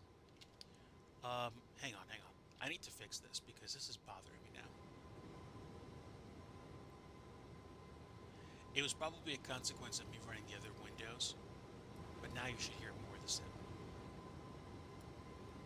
And let me check my volume. Volume is good. Volume is where I think it needs to be. You should hear more of the cabin now. I'm going to dial it down just a touch so I'm still above the cabin noise. All right, here we go. Here we go. Here is top of descent. It is just past the Ukenu waypoint, which, let's see, 20, 40, 60 nautical miles to go from 36 to about, let's say 4,000. That's about 32,000. 32 divided by 60,000 would be 110. So 110 nautical miles. Basically, it wants to start descent within a 60 nautical mile window. So if we do 60 instead of 110, we're 50 nautical miles off, which means we're probably going to be somewhere between, yeah, 10 to like 16,000 feet when we come into the bay in Rio de Janeiro. So what that means is we could probably double check the waypoints to see them. All right, hang on. Mosul, and then where do we go from Mosul? We go directly to RJ 132. So I'm probably going to be driving this.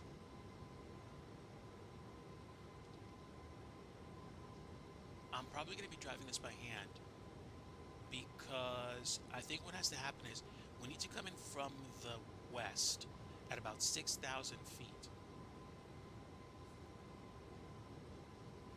which, if I time this correctly, is probably going to work out for us because we're going to be above the desired altitude for the approach, which isn't necessarily going to be a bad thing, but I'm going to have to go, without the autopilot as soon as I get in over the bay. So I'm going to be flying it by hand virtually all the way down. Okay, yeah, thanks, Fuzzy Pickles. I did adjust the volume for the sim. It just got like really quiet for some reason, and then it stayed that way. Again, I think it's literally because I was using the other screens before. I think I'll keep this now. I think I'm done using the other screens for the stream. We are feet dry, and we are probably another 20 minutes from top of drop.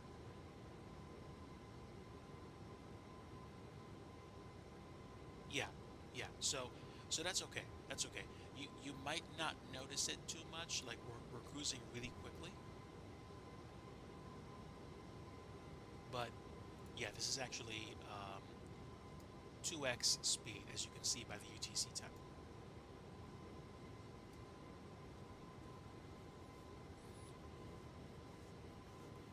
And again, thank you to everyone that's come alongside today for today's run.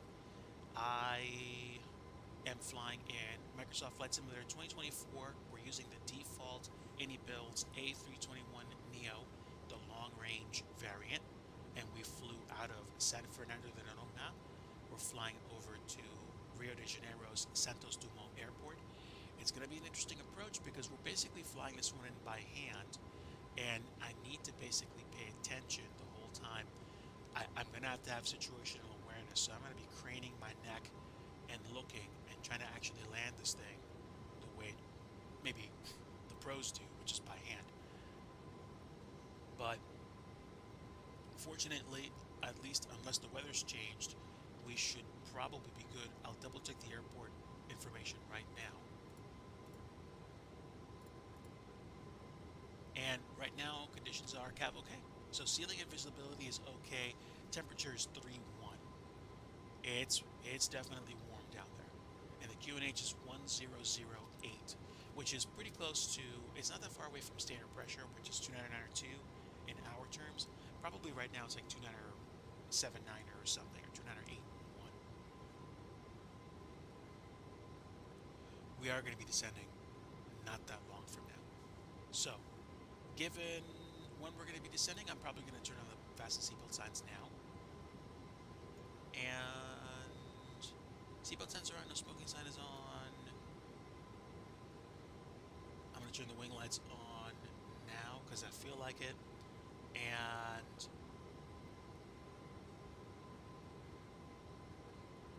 turn off the dome lights. I don't need them. Really bright out anyway. And yeah. Oh, you know what? Let's work on performance data. So, performance for the arrival. QNH is, I said 1008. And temperature is 3-1. winds are out of the south at 1-1, so 180 at 1-1. And transition altitude, I'm probably going to say is around 6 to 5,000 feet. I'm making it 5,000. I don't care. Or what I could probably do is make it 10,000. And that way, once we cross that, we know we're local pressure. If I go flaps full, approach speed is 135. That's great because I don't think the runway is very long. In fact, let me double check it. The runway we're landing on is literally 4,341 feet long. So it's a short runway.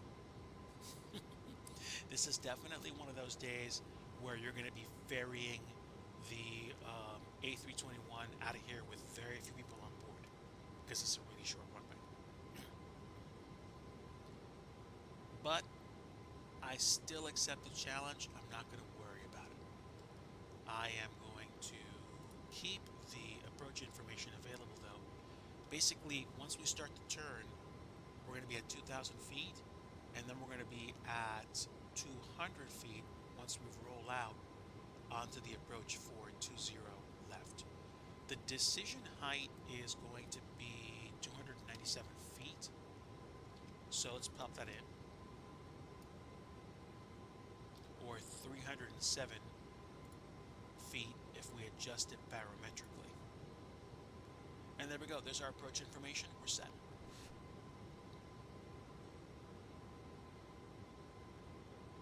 Actually, that's a good point. I missed that. I think I need to make that FS 2024. Yeah, to stay on canon. But yeah, I'll check my tags. That's a good point. Thank you.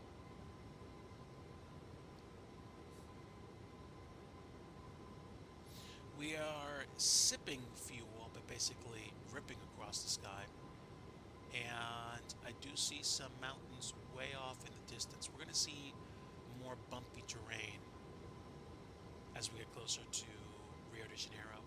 And if we see it, if we fly past it, you're going to see, I believe, Cristo Redentor, which is that huge statue of Jesus Christ that is on the hills. Really the mountains. But yeah, not doing too bad today, actually.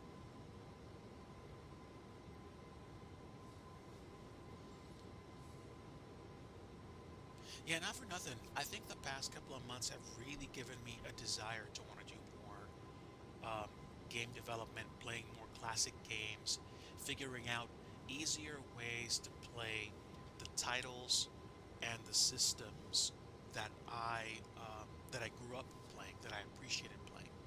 So I'm not saying I'm done flying flight sim. I still like flying fake planes. Otherwise, this would be a drudge. What I am saying is I've diversified my portfolio. I have begun to enjoy other things on stream. I mean, I've been trucking and racing on stream for a while now and playing some retro games too, but I'm really feeling like I want my brain to go and just kind of like take in some new inputs, which is why we played the games that we played on stream. So now we can actually see the airport, which is dope.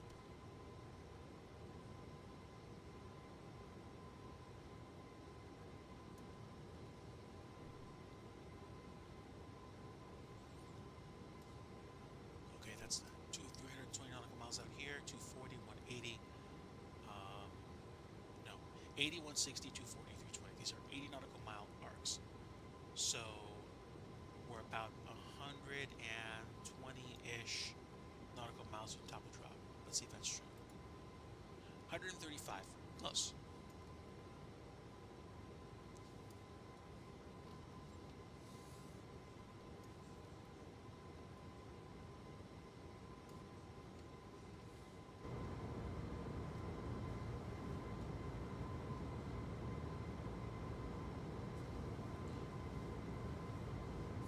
makes me chuckle is that I wasn't even thinking about doing a world tour this time last year.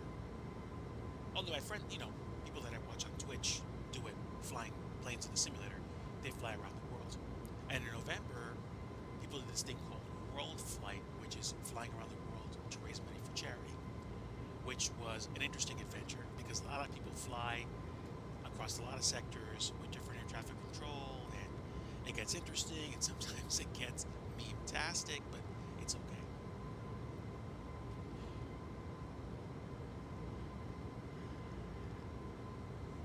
I had seen people fly around the world in the sim, and I thought to myself, oh, that's nice. I kind of wish I was flying along with them. But then I'd get to points where it's like, oh, well, I mean, schedule is what it is, so even though I wish I would be flying with them, I don't have the time for it. So I kind of broke it down into something that I wanted to do, which was going to cities and to places I don't usually fly to, flying at accelerated speed so that I can actually cross more ground in a short period of time, and taking the scenery. I mean, you can see vistas like this if like you're in the western or the southwestern U.S., but I'm actually flying in Brazil, which is cool. So it's something that I don't usually do, flying to places I don't usually fly to, which is great.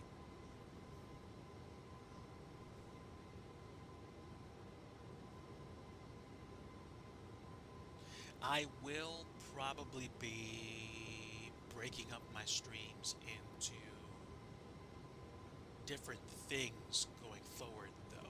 I mean, flying and playing video games while I'm in cruise, that's not bad. That's good. I might slow down my world tour flying a bit to accommodate any other projects I'm working on. Although the way I have things set up right now, like I said earlier, I'm working on programming to forward my career. I'm working on my video game project, which is something I usually do off stream.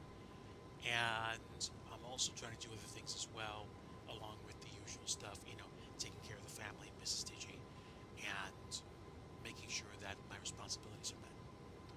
I'm happy that we're still going 2x here, and we're probably going to go 2x all the way to Rio because I want to wrap up in a reasonable period of time to start cooking dinner because we're gonna make some steak, which is yummy. After dinner, I'm probably gonna come back and maybe hang out, shoot the breeze, play some console games, and just rest. And then Sunday comes, Sunday goes, and blammo, a new work week begins. I hope that everybody's doing okay right now. I am in the mid-Atlantic U.S., and over here it's kind of cold and it was raining. It might still be raining now, but I would like to get back into the cold weather again. I mean, if you're in the same relative area that I am and you're digging the warmer weather, more power to you. It's here. I think I would like to see snow a little bit more before we wrap up. But if we warm up, if we get way more rain than snow over a period of time, then that's not bad. That's good. We need it. But yeah, I would like to see more snow. Just saying.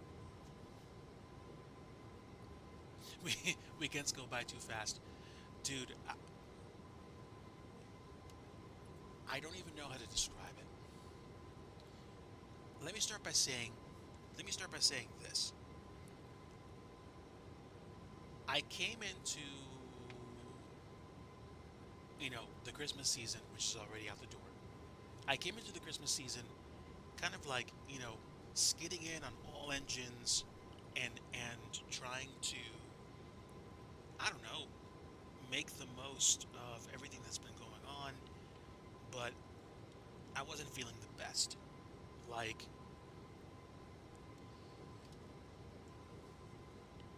and I think this is true of a lot of people right now. I was feeling a little bit kind of like, oof, out of energy, out of breath, And I was just like, I want to try to do my best to enjoy the season and enjoy being around people, but it went by so quick. Weekends go by at relatively the same pace they've always gone by, and they always will. But I think the problem is when you do anything and you're invested and you are enjoying the trip, then you're gonna make the most of it, and the time is gonna go by at the same pace as it always has. It's just that you're gonna be busy doing all the normal busy things, and you're gonna look up and you're gonna be like, oh my goodness, it's already what, 5:30, 6, 7:45, like like it's already 10 o'clock. Like, what's going on? That's where I've typically found myself. Like, I've just been like okay, like, do I have time to do all this? And a lot of times that's not the case. Like, you want to do more with your time, but you don't get the chance to do it. And it's not because time goes by faster. It's just because you make certain choices with your time, and that's the outcome. Just don't blink. I tried not blinking, and eventually my eyes complained. It is possible to not blink for an extended period of time. Um, it's even, what, technically possible to not blink when you sneeze. I mean, whether or not that's impossible, I don't know. I just know that it's it's probably not something you should attempt. Be be normal. Let let your body do what it's supposed to do, which is take care of itself. Um, but yeah, the concept is just go ahead and live. there, there we go. Advice for today: be normal. Well, like I like to joke around, normal is only a setting on a dryer.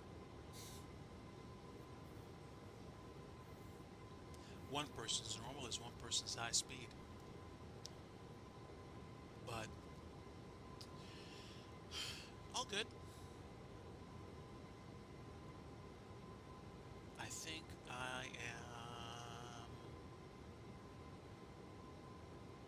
okay, about 10 nautical miles away from top of drop, and seatbelt signs are on, and my initial descent is calculated. I could probably make it 2,000 because that's where I want to be, but I'm relatively certain we're not going to hit our target altitude before we get to the Rio de Janeiro Bay.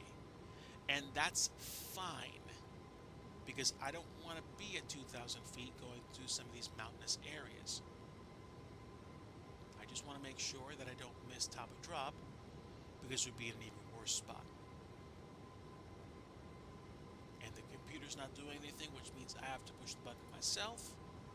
And now we're going to go down.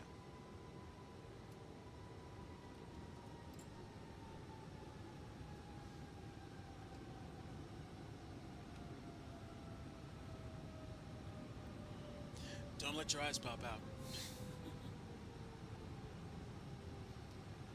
Okay, pretty punchy descent, which means we're going to do this by hand, and we are going to descend at 2,800 feet per minute.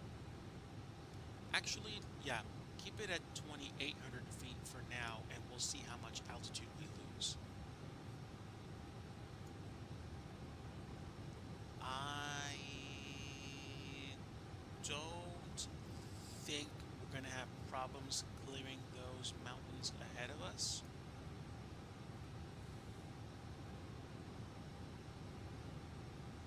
But I do think we're going to have problems maintaining a particular airspeed.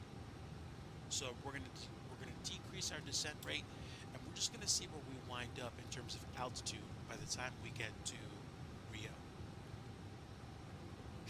While we're doing that, I'm kind of cleaning up my area and getting ready for arrival.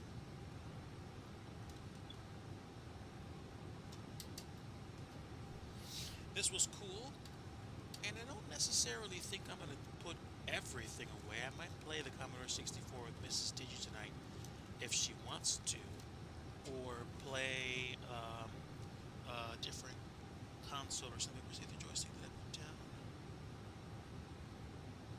There it is, right in front of me. I was trying to get the handheld console that I bought recently to hook up to the HDMI so I could share those games with you, arcade games mostly, but I didn't have the proper connection for it. And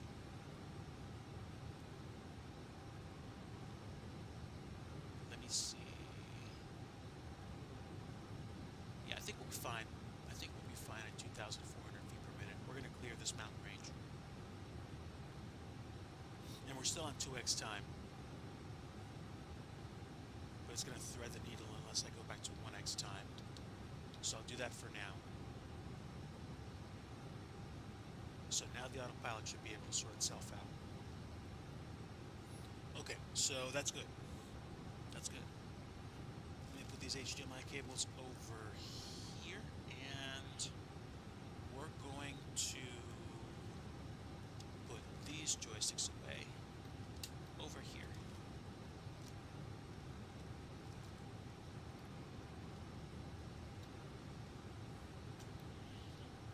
All right, so what does that mean? And what am I looking at here? This is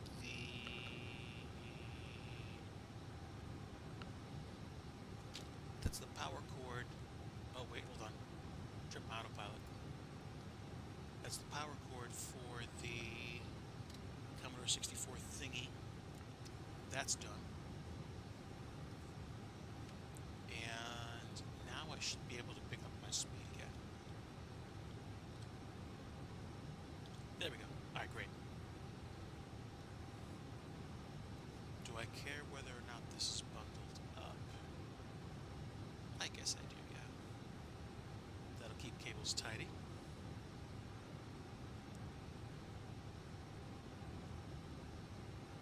I have,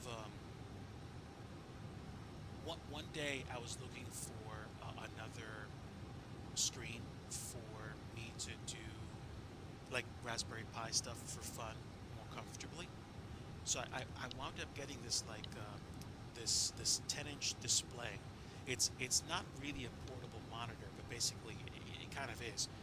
It's a 10-inch full HD or 1080p display that basically sits on your desk, or you know you can sit it right in front of you if like you're in bed, and you can like watch movies, play games, do a little bit of like computer browsing. The problem with a screen that small is that if you use it in HD mode, what happens is you you you well, in adult terms, you're probably gonna have to squint your eyes because it's a small screen, and if you go like 1080p resolution, you're gonna have a hard time seeing everything you want to see on a bigger screen. Now you can always bring the screen closer to you, unless of course you're in that club where things closer with your glasses on bother you because you can't quite focus anymore because you are quote unquote not that young. I've always danced around the topic. I'm younger than old, but definitely older than young. If you spend any amount of time on this channel, you can most likely peg the range of my particular chronological advancement, I'm going to say. Okay, we're going to go back to 1x because we're crossing 10,000 feet.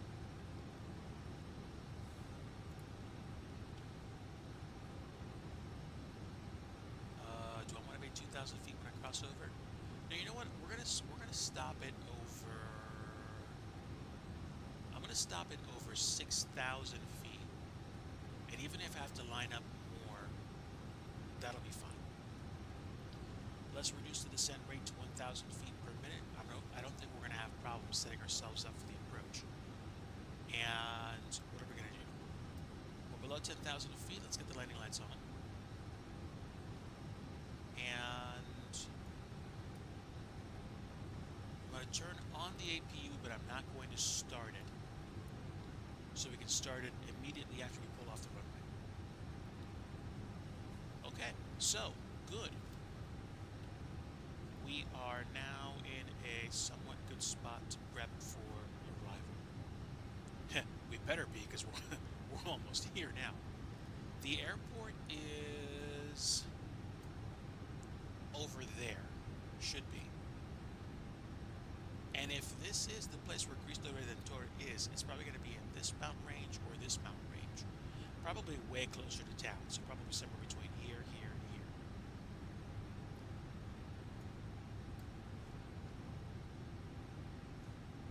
But we're not old. Oh man, fuzzy pickles. I think you and I both know where we are. Yeah. Ooh, listen to those engines coming back online. Wow.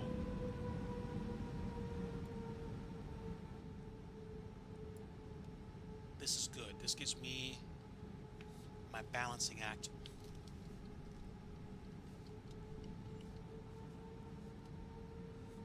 All right, folks, welcome to Rio de Janeiro. We are coming in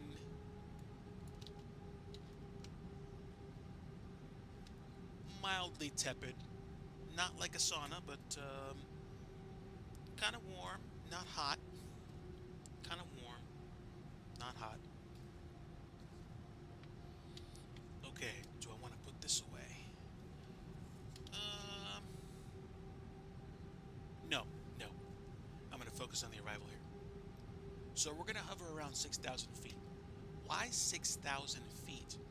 Because if we come in from the west, all the way over from the mountainous area, which is where I think Cristo Redentor is, over here somewhere, or here, then we're going to be able to line up with the RNAV approach to come in to the airport. And again, we're going to be flying in, coming in low over the bay, and then go landing. We're going to be landing on a 4,000 foot long runway, so we better be equipped to stop quickly. Which reminds me, auto brake medium, and let's arm the ground spoiler. No weather, so I'm going to turn my radar off.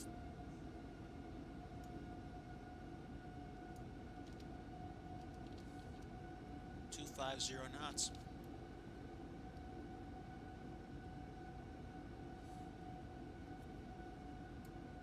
And here comes the profile.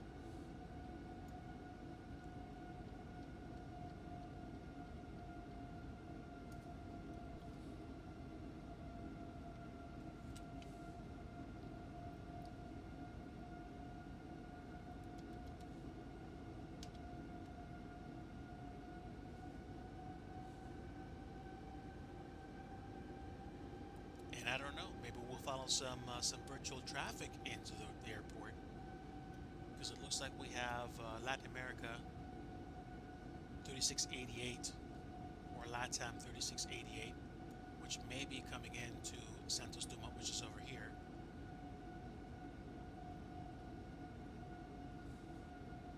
Yeah, I think Cristo Redentor is over here.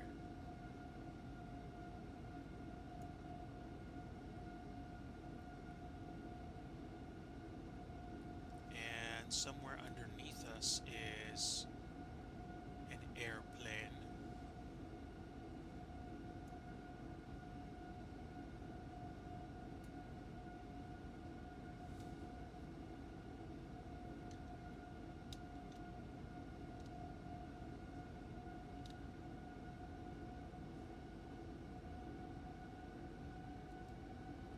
Okay, so there's the airport. We're going to be coming in and sweeping down over the bay.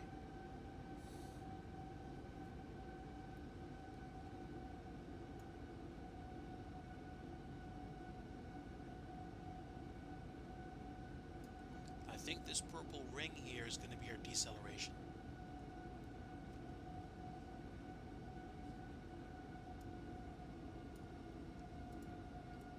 Bing bong. Flight attendants, seats for landing, please. Obrigado.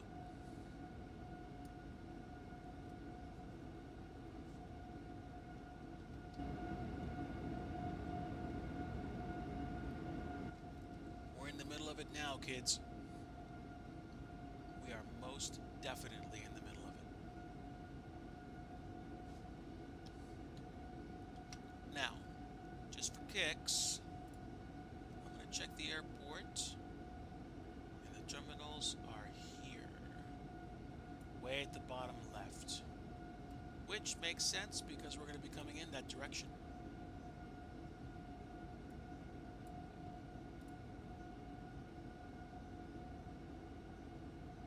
And the goal is to be at 2,200 feet when we begin that, actually 2,000 feet when we begin that downward spiral. And now we're decelerating because we're entering approach mode.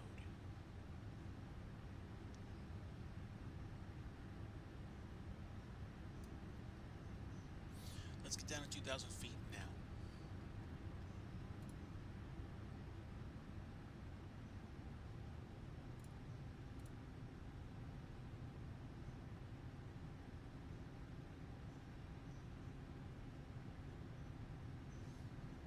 Let me think. It's an RF approach, right?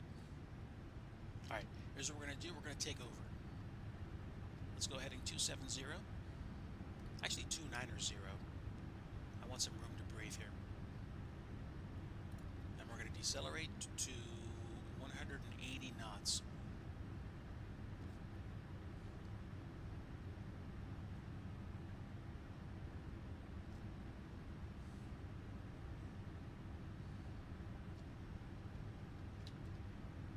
And essentially, I'm going to want to be no higher than 3,500 feet when I have to make that turn. So let's do a teardrop over to 320.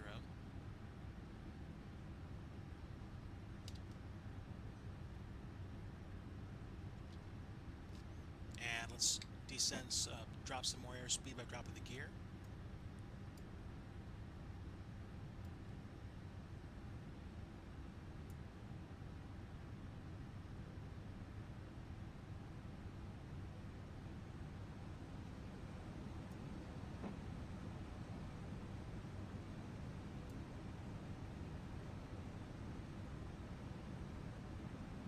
Now let's start turning. The approach is going to be on course setting of 118. Flaps 1.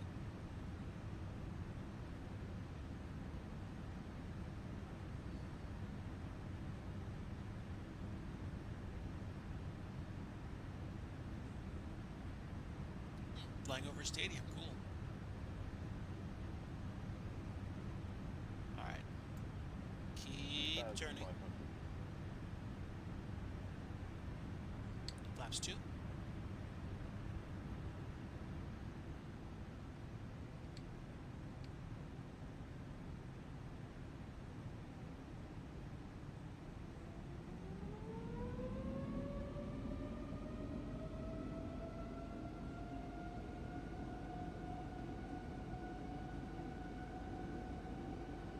Keep your friends closer and your mountains closer. Let's go.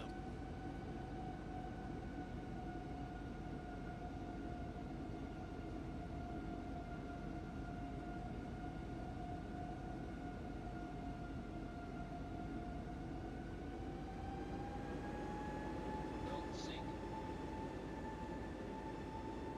1,000.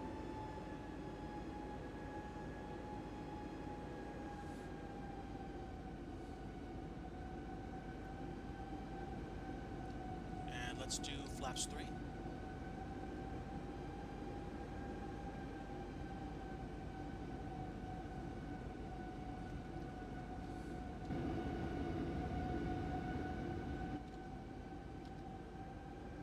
Okay.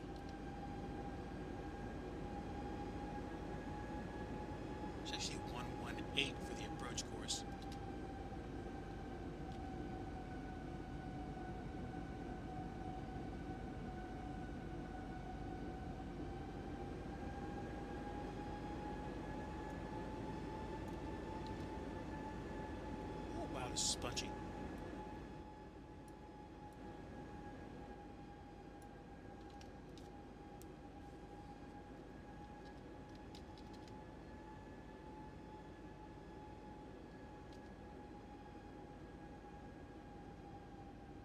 Alright, let's go direct RJ131.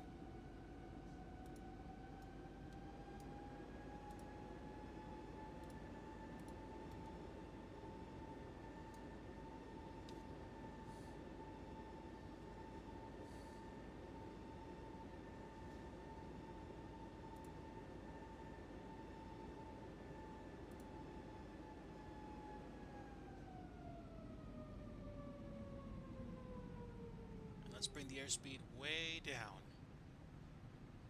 135, but let's make it 145, just to make sure we're good. And let's do flaps full.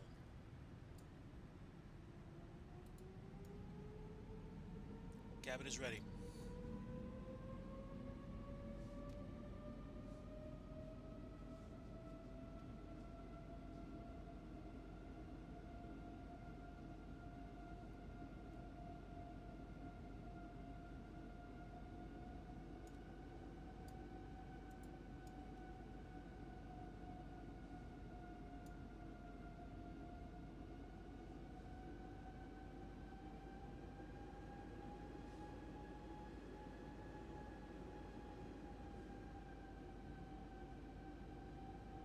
Can we descend, please?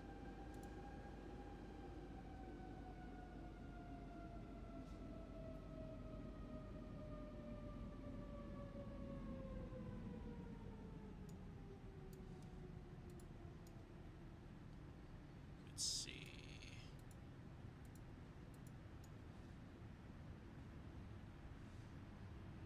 Okay, spoilers are armed, flaps are configured. We're coming in.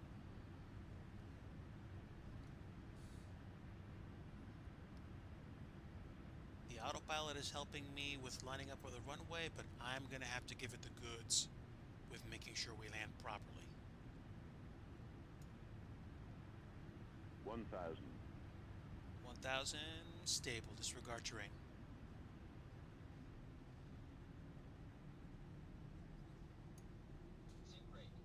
400, 300, 200. Pull up. Pull up. 400. 300. 200. 100. Minimum.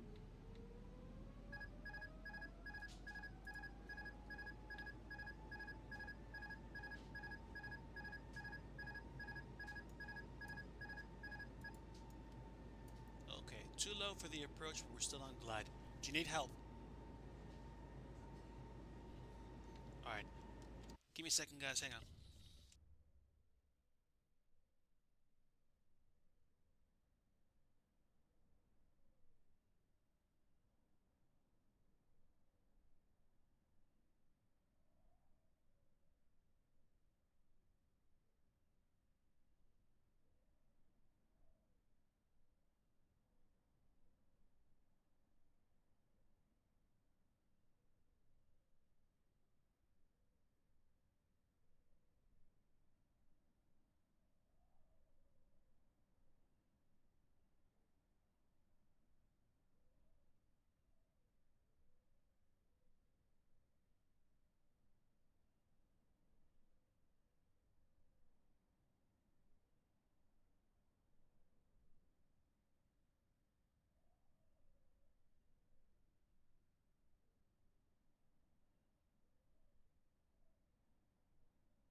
Alright guys, almost done. Just gotta land this thing and be done.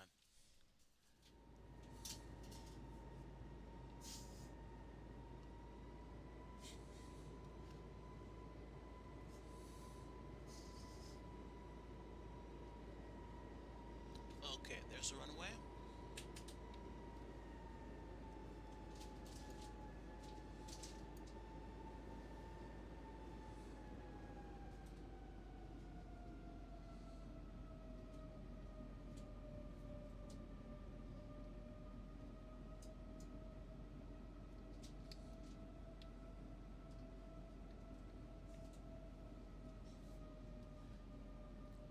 We'll see if we make it or not.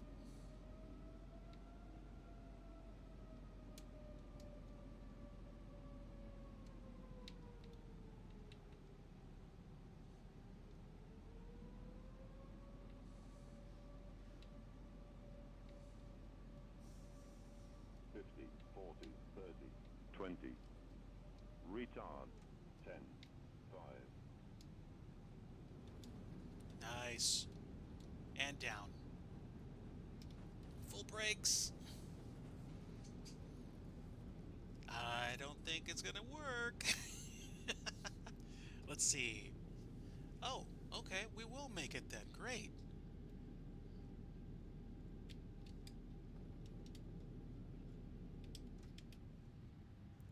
Nice. We didn't overrun. But we cooked.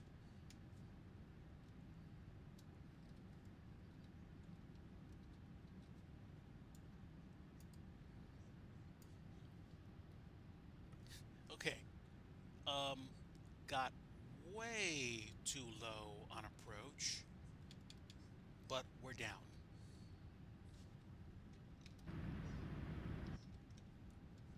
Welcome to Rio de Janeiro. I didn't see Cristo Redentor, but we made it.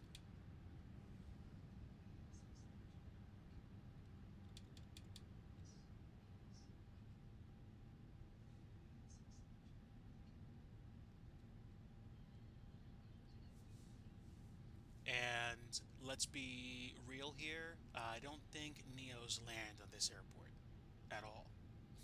This is squarely the territory of, I think, 737 4, 5, and 600s, and like ATRs and teeny A220s, or like Embraer 175s or 195s, stuff like that. So no, this is not what usually comes in to roost at places like this. APU can go on. We'll pick a jetway of our choosing, but I'm pretty sure terrain, pull up, can relate. This is usually not what comes into an airport like this. But hey, at least this place looks good.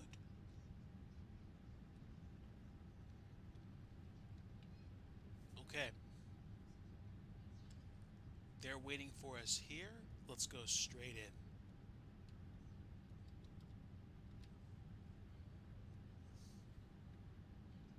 Alright, I'm not going to worry about lights or anything like that. I'm just going to worry about getting this thing in and parked up.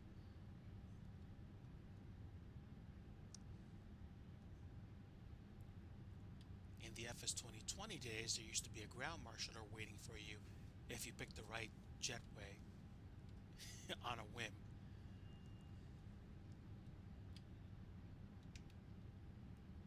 Do I necessarily care? No.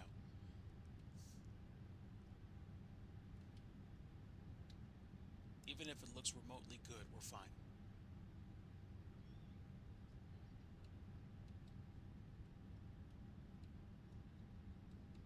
And I think we'll be okay at this point. I want to say good. Alright. Park up. The APU is running, or at least it's running now. Taxi lights off, landing lights off, strobe lights off, and wing lights off, and there we go. Predictive wind Cashier is now off. Block time.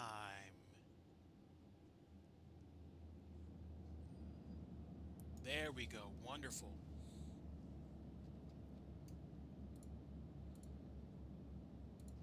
We absolutely cooked the brakes. Let me take a look at how hot they are right now.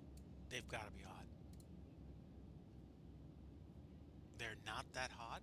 Okay, so the reversers and the spoilers did most of the work? You can still bake a cake off of them, that's for sure. But there we go.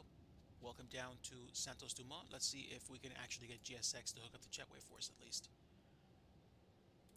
Actually, you know what? Before I do that, let me hop out of the plane and go external view. I want to see what it looks like. Free camera, camera drone, reset position, and full-on drone speed. Yeah, this is the bespoke Santos Dumont Senior that comes with the SIM for the standard edition, which is nice. I'll take it. They even do this. Yeah, that's a nice touch. Dude, I'm happy with that.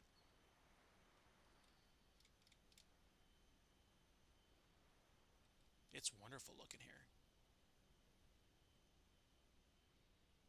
So this runway is officially like 4,300 feet long. So we had no business landing here, but we made it.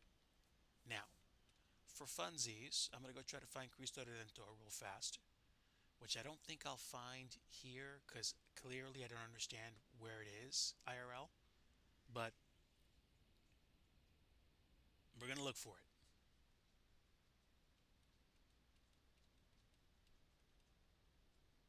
And then I will go ahead and call it for the day.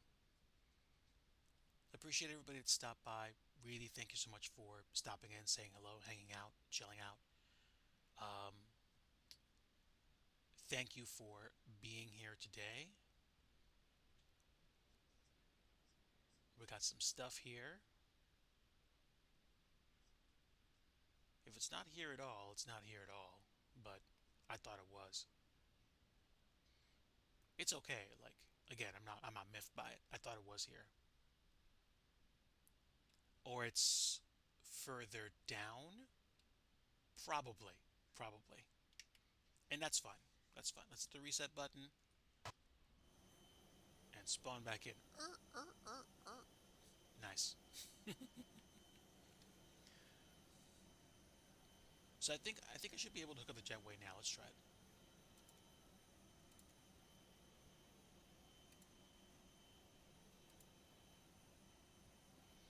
Okay, got bad jetway data doesn't work. Okay, that's fine. That's fine. Doesn't matter to me. We made it. I'm gonna pretend this is hooked up like I used to do in my Explain 11 days, and I'm happy. Folks, I hope you have a great rest of your weekend and upcoming week. It's been a privilege flying for all of you today. I had a great time flying and playing some classic games. I'll probably see some of you around the Twitchverse later tonight or tomorrow. Um, if you're having a rough time with life, if you are really struggling, just know there are people out there that care, and there's a God that loves you and that wants to know you personally through Jesus Christ. Um, I never try to shove what I believe down anyone's throat, but at the same time, if you are curious and you want to know more about what people like me and Fuzzy Pickles believe, you're welcome to pick up a Bible like the New International Version Bible, or New King James, or even I think like the Contemporary English Bible, um, and basically look through it for yourself. There's a God there that loves you, that wants to know you personally through Jesus Christ, and the simplest thing you can do to make your 2026 utterly and eternally amazing is to say something like, God, I want to know you. I don't know anything about you, but I want you to share yourself to me, show yourself to me, so that I can trust you as Lord and Savior. And to say something like, my life is messed up, it doesn't make any sense. Only God can make it make sense. Jesus, please save me. Come into my heart and be the Savior that you need to be, so that my life can be eternally saved and I can live with you forever in heaven in Jesus' name. and reaching out to him and making a commitment of faith like that is what changing your life is about, and having him change you from the inside out and make you the person you're always meant to be. Folks, thanks so much for your time. Thank you for hanging out today. I don't know if I'm going to be doing another world tour leg next weekend. If I do, it'll probably be either Rio to Buenos Aires, which is entirely possible, or maybe even Rio to Santiago, Chile, and then we'll start going back up South America to Central America, maybe the Caribbean. But uh, it is what it is. Oh, that's loud. That is loud. We're good. I'm going to go ahead and call it here. Have a great night, everybody. Much love to all of you. Take it easy. And until next time, we'll catch you later. And like I always like to say at the end of every stream, if you want true peace, you want the Prince of Peace, and that is Jesus Christ. Take care, my friends. And boa noche from Santos Dumont, which we barely managed to land at, but we pulled it off. Great fun. God bless you all. Have a great night. Take care, and much love to everybody. See ya. Bye. Actually, you know what? Before we go, how many of us are left? You know what? Let's share the love. Let's see what we can see that's flying online that we can go raid. So, high to low, please. Bottom up. Let's see. Melvin Leroy is doing a BizJet flight, and Iron Condor's flying Map Enhancement Pro. Let's go to. Let's go raid Melvin Leroy. Yeah. Let's go raid him. Melvin Leroy. Let's put this year into turbo. Stick around for the raid, folks. Thanks so much for sticking around, and have a great night. We're gonna go say hi to Melvin Leroy real quick. Get your emotes ready, whichever ones you have, and we'll see you there. Bye.